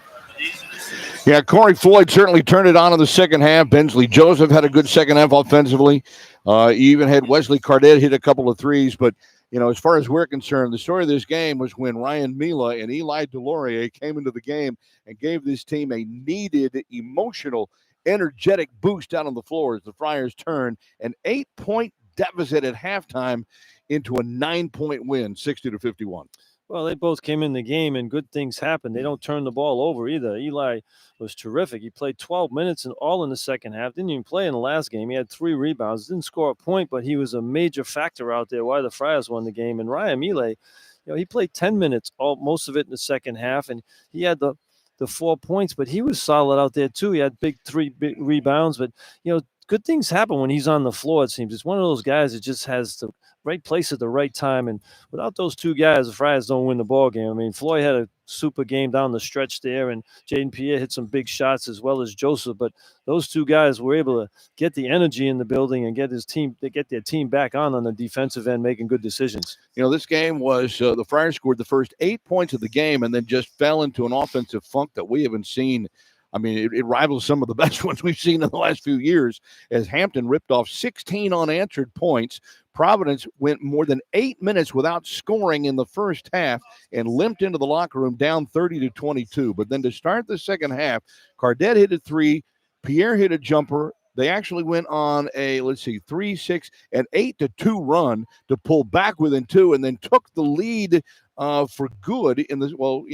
Really took control of the game with a, where did it happen? It actually happened on a, I'm looking here. On a Joseph three-pointer with 13:27 to go in the ball game. And then Pierre followed that up with a layup to give him a 3-point lead. But then the free throw shooting is what kept Hampton in it all night long, in particular in the first half. They hit their first 11 shots from the free throw line, but we're winding up tonight from the foul line 12 of 13.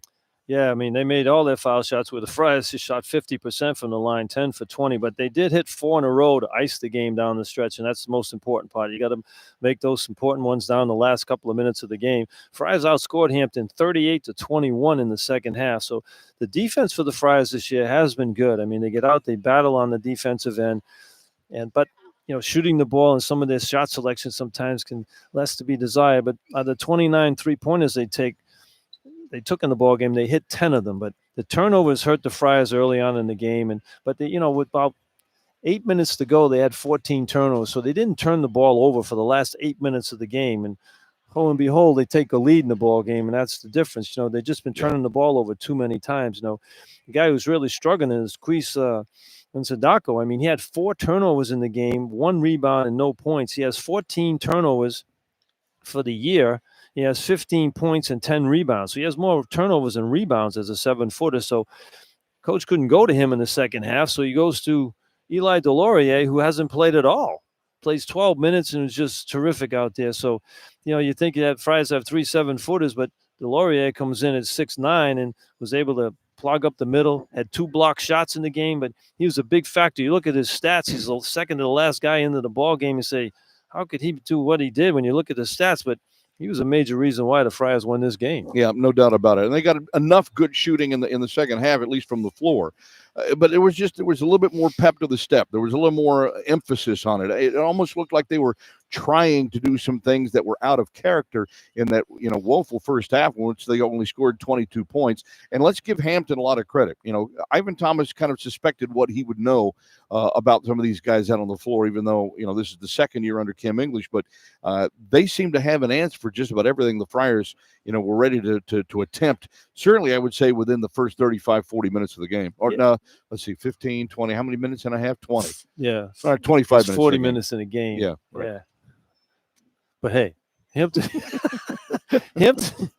shot 28% for the game, and they had a chance to win the game. I mean, think about that. I mean, so, Friars overall 43%, but I think down the stretch, though, they made good decisions and made quality shots. And the guy like Bensley Joseph, he wants the ball at the end of the game. I mean, he was only 3 for 13, but, he hit 4 to 5 free throws. He had a couple of threes in the second half, and that's the kind of guy you want out there who has the ball. He's tough to guard. And Jaden Pierre had a solid game from the stats standpoint too, John. I mean, Jaden was 3 for 5 from 3, 5 for 8 overall. Jaden and Corey Floyd were the leading rebounders in the game at 6 rebounds each. So you got 2 guards at 6'2" who are the leading rebounders in the ball game. So it's kind of a wacky game. It's almost a full moon, but this game resembled one because it just didn't make any sense what was going on stat-wise out there, but the Friars were able to win the game. 15-4 run to start the second half, and the Friars win it 60-51. We'll talk to Eli Delorier about it coming up in a moment from Learfield. This is Providence Friar basketball.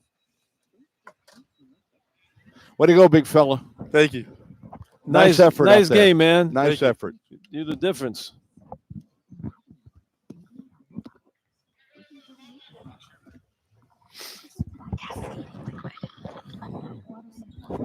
Put it right there. Yeah.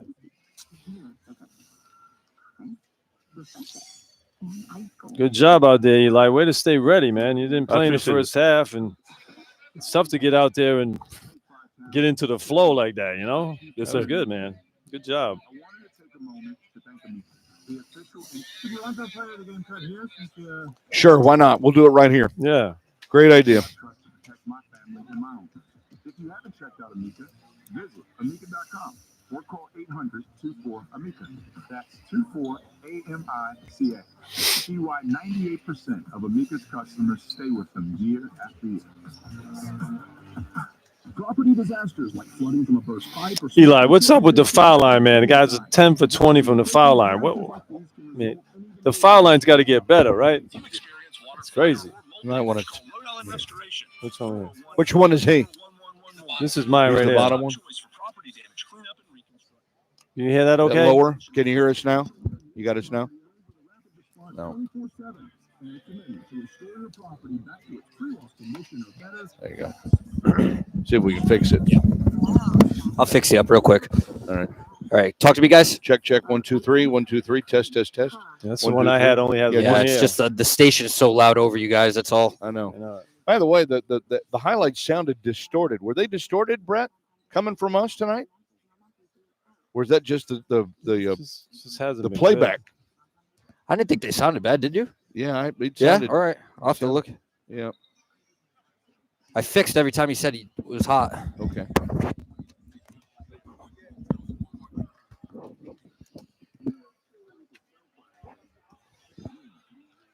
What's wrong with my setup tonight? good. Huh? My setup's all off tonight. Yeah, it's like What's going on? I know it's kind of. I feel like I'm talking through my nose right now, and it's just like. All right.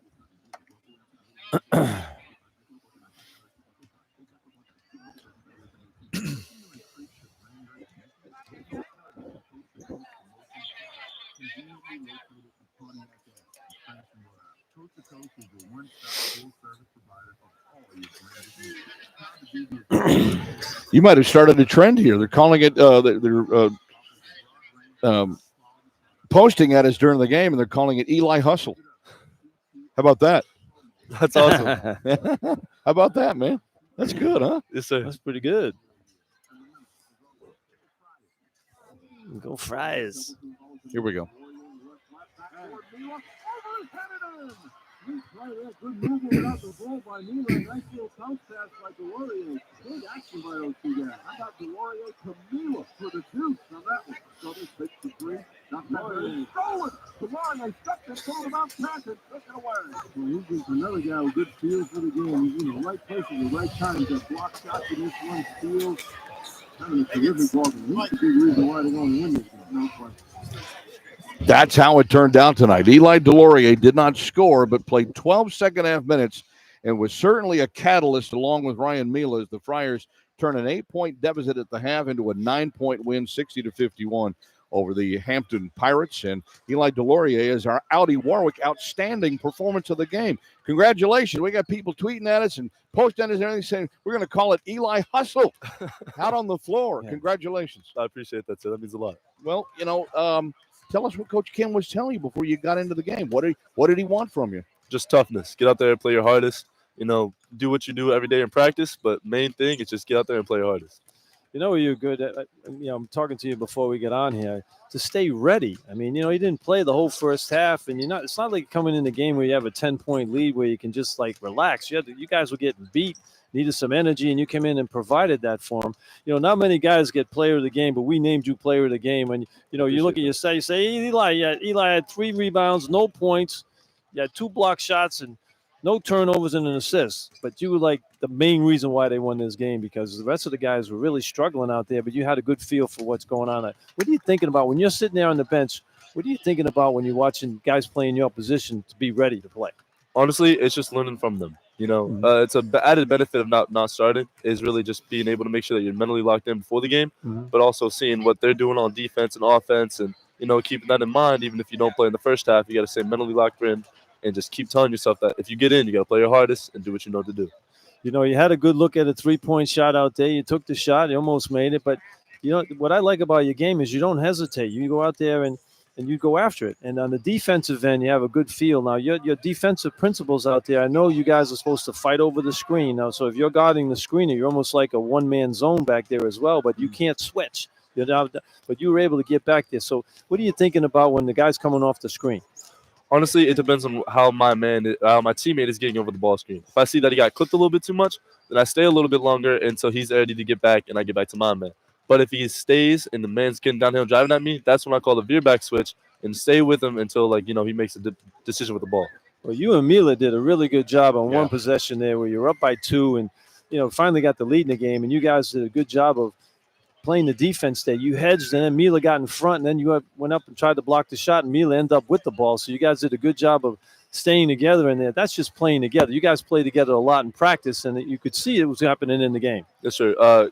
Coach Kim likes to call that a shared purpose. It's something that everyone on the team, on the court, has to be locked in with all times. Just making sure that you know what to do. It's a shared cognition, shared purpose, and just doing what you're supposed to do. Now, you're sitting there, you're playing Hampton in the second half, and, you come out, you're down by 8 at halftime, you say, what's going on? And what are you thinking about? Did you think you were ever going to get in the game at that point? Honestly, I always try to keep it positive. So even if I don't playing, I think I'm going to get in. I'm going to get in. And when I do, I got to be ready. And it's a hard process because I knew a lot of those guys on Hampton because, I'm from Virginia. Right. Hampton isn't too far. Yeah. Exactly. But I know that when I go in, I just got to bust some tail. Well, you didn't get to go to the foul line in this one, so the rest of the guys, I'm going to have to give them a hard time, man. 10 for 20 from the foul line? What's up with that, Eli? We'll see it in film. We'll practice and, work on it, but on to the next. Yeah. Well, great game here today. I mean, you were a big difference why the Friar team won this ball game. And congratulations, and stay ready because your time is coming. You just stay ready. Yes, sir. I appreciate it. Thank you guys for having me. Thanks, All Eli. right, Eli. You got it. Good Eli game. Deloria again, our Audi Warwick, outstanding performance of the game tonight. They didn't score, but did he give you 12 minutes that this team really desperately needed at a time when it looked like, one of the upsets of the year to this point in time certainly could have happened tonight. Yeah, and, Eli can score, and he can shoot the ball. But, he was thinking out there, play defense, rebound, and get the ball to open teammates. But when he gets an opportunity to play more minutes in the game, John, and he gets some open looks, he can make those outside shots. All right, let's take a look at the box score here. Again, Hampton falls to 1-2 on the early season here, but man, did they battle tonight. So Ivan Thomas looks like he's trying to instill a little culture in that Hampton program. We didn't get a really chance to talk about it, but those that follow the Fire program over the last few years, when Ivan was here as his assistant and then as associate head coach under Ed Cooley before he left with Ed for Georgetown a year ago, he was Ivan was a great high school coach in Virginia. He went 202 and 69 as a high school coach, and won a state title and 2 district titles during his time before he entered the collegiate ranks, joining the Friars under Ed Cooley.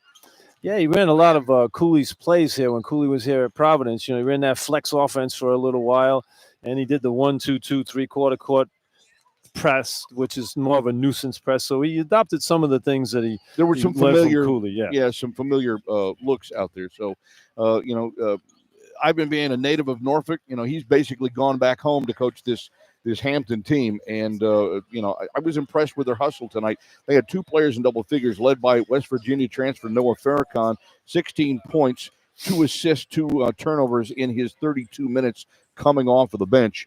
And then Trevor Smith, sophomore transfer guard from the University of Richmond. So he didn't have far to go either, but he scored all 11 of his points in the second half, including 3 of 6 from 3-point range.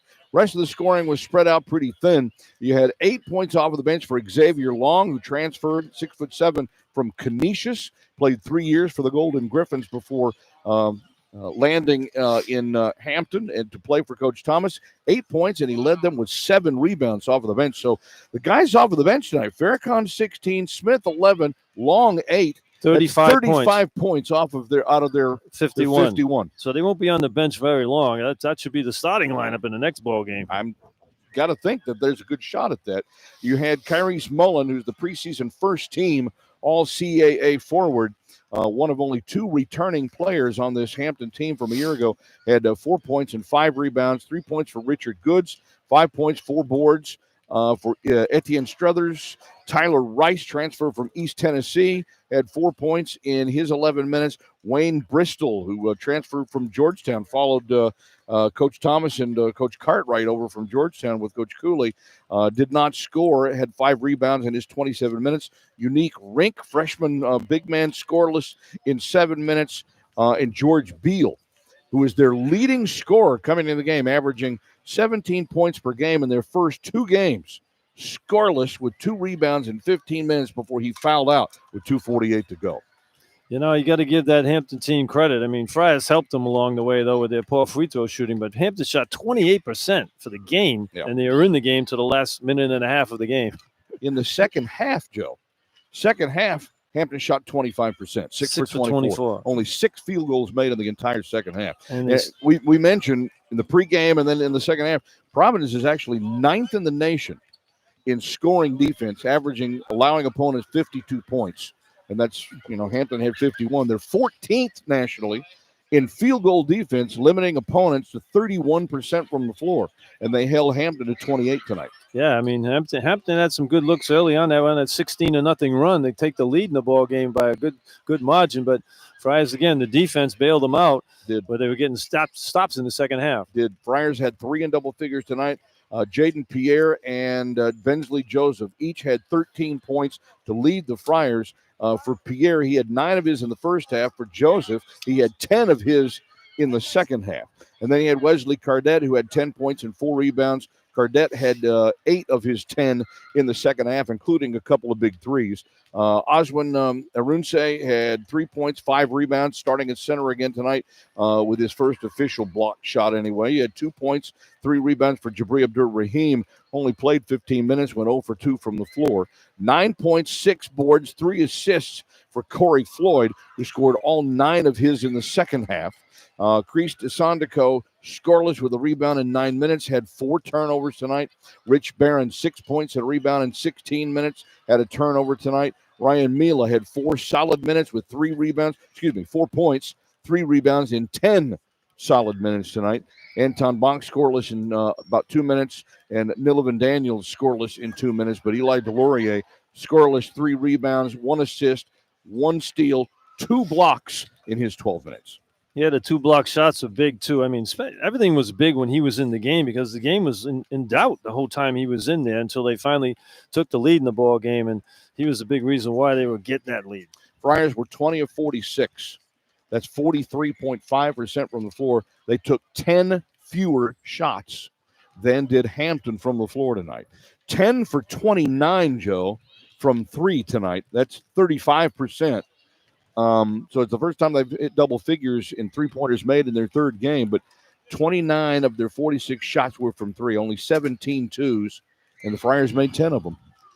Well, they're a 3-point shooting team. I mean, they want to take threes. That's Kim English MO. They want to take threes, but they passed up a lot of threes early on in the rhythm of the game, and I felt like what happens when that happens, John, and the shot clock winds down to like 3 or 4, now you have to take a 3 with a hand in your face. It's a lot tougher to make that shot. If you have a good look with 10 on the shot clock from 3, take it. And I don't think the Friars have been doing that early in the first half. And the thing that kept Hampton in this game more than anything else, I mean, Hampton was pretty good on both ends, but Providence shot just 10 for 20 from the free throw line, and that was pretty bad, as we talked about throughout most of the game. 38-31 rebound margin for the Friars tonight. They had 14 turnovers. What did they have at halftime? 14 turnovers? Yeah, what did they have at halftime? Do you remember? They had 9 at halftime. Okay, so they had 9 at 5 in the second half. I don't think they had a single one in the last 7-8 minutes of the game. No, they didn't. I mean, they had 3 turnovers right away the first time out in the second half, and they just, it's tough to watch. They keep turning the ball over, and the big guy, he has to get it going somehow. Kreist and the Sacco. I mean, he had 4 turnovers in 9 minutes. I mean, as a center, he's got 13 turnovers overall. I was looking at his numbers. He's got 13 turnovers in 3 games, and 15 points and 10 rebounds. So he's got more turnovers and rebounds, and he's got 2 less turnovers in total points this year. So, I mean, it only can get better for him. Hopefully, he gets it going. Needs 2 in front of 7,821, the official attendance tonight here. Friars, the most important thing, they moved to 3-0 on the young season with a 60-51 win over Hampton. More coming up. We'll wrap up the Santander postgame show in a moment. From Learfield, this is Providence Friar basketball. Kyron, good luck. Good luck. Kyron. You guys hustled tonight. Played tough. I was on the scout. I figured you would be. Well, you had to muck the game up. That's what you did. You did. You did what you had to do. They shot Gave you guys 20. a chance to win. What got us was when he put Mele and Deloria, those offensive rebound strength again. Yeah. They were the big. We made DeLorean player of the game. He didn't score. He those offensive rebounds him and Mele got. Yeah. It was probably like 3 or 4 possessions in a row. Yeah. We needed a bucket. Yeah. Mele is a good player, man. It's just good things happen when he's around. He did that last game too. Yeah. He's got a good plus minus. So goes well for him, for the team when he's out on the floor. How about you guys shoot 28% and had a chance to win the game? We played good defense. They didn't make free throws. Made free throw.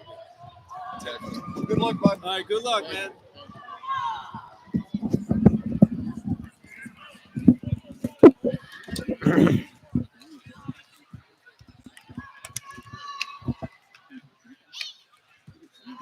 Anybody else play tonight? Did Rhodey play tonight?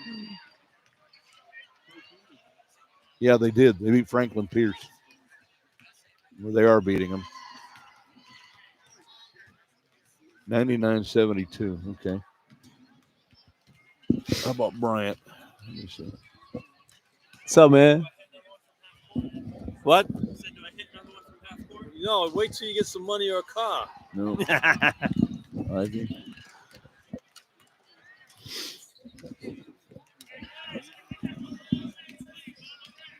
Okay.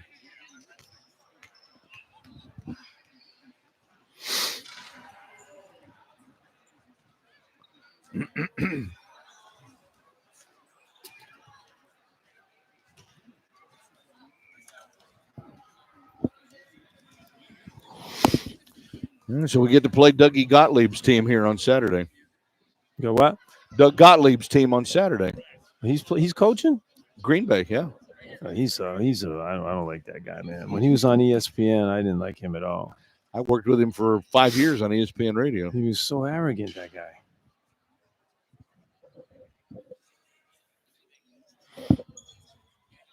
How did you put up with that for 5 years? I put up with you for 36. I knew that was coming. That was a layup. Man, was that a layup or what? It was. Hey, but did I take advantage of it? Oh, my God. I gave him a layup with a trampoline. Oh, Jesus. As soon as I said, oh, God. Joe, I think that's the first assist you had in your lifetime. Oh, my God. I mean, that was like, man, it wasn't even on the air. See, we waste all the good stuff. Don't put me in his class, though, man. That guy just crushed everybody, man. Here we go.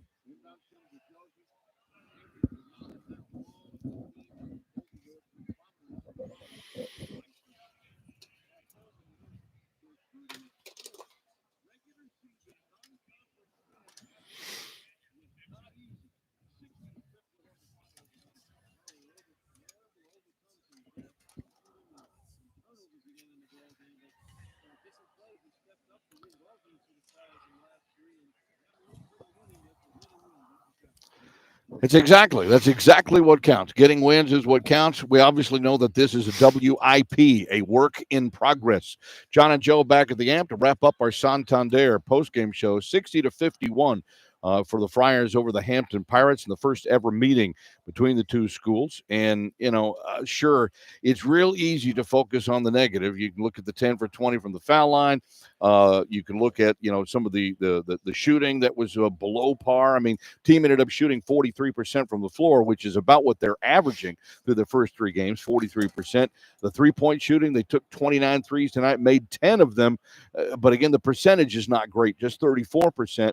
And yet, you get the win. You're playing a lot of different people, which is still something that we talked about with Kim English before the game, Joe, that you're trying to get a lot of people a little bit of time and experience out there so they can finally decide what a rotational, situation should be. I'm not sure how much more close we are to getting a decision. We know that there's going to be a further decision made when Bryce Hopkins does come back from his injury, and we've been told we're getting closer by the day, literally. Perhaps that could happen, as soon as Saturday. I almost tend to doubt it, but we'll find out soon enough. Well, they keep playing like this. They'll be in uniform tomorrow. Yeah. But, when you look at who's playing, though, John, the guys that he really counts on, Kim English, Jaden Pierre, Bensley Joseph, and Corey Floyd. Right. Those three guys are going to be on the floor at crunch time. Now, after that, it's an audition. Who do you put in? So he plays different guys during the game to figure out who's going to play. And, Oswin played.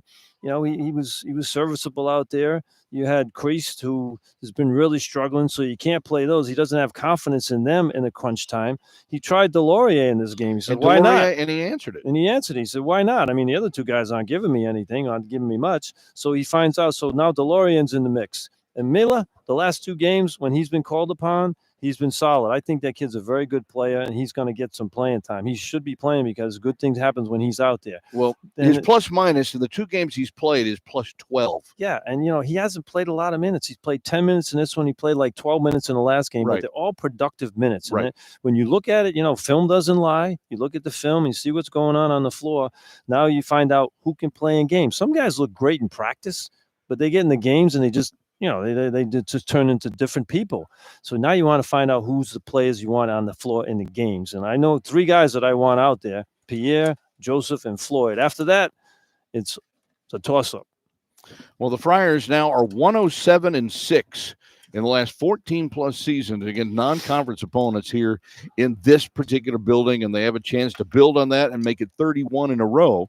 It's now 30 in a row in the regular season.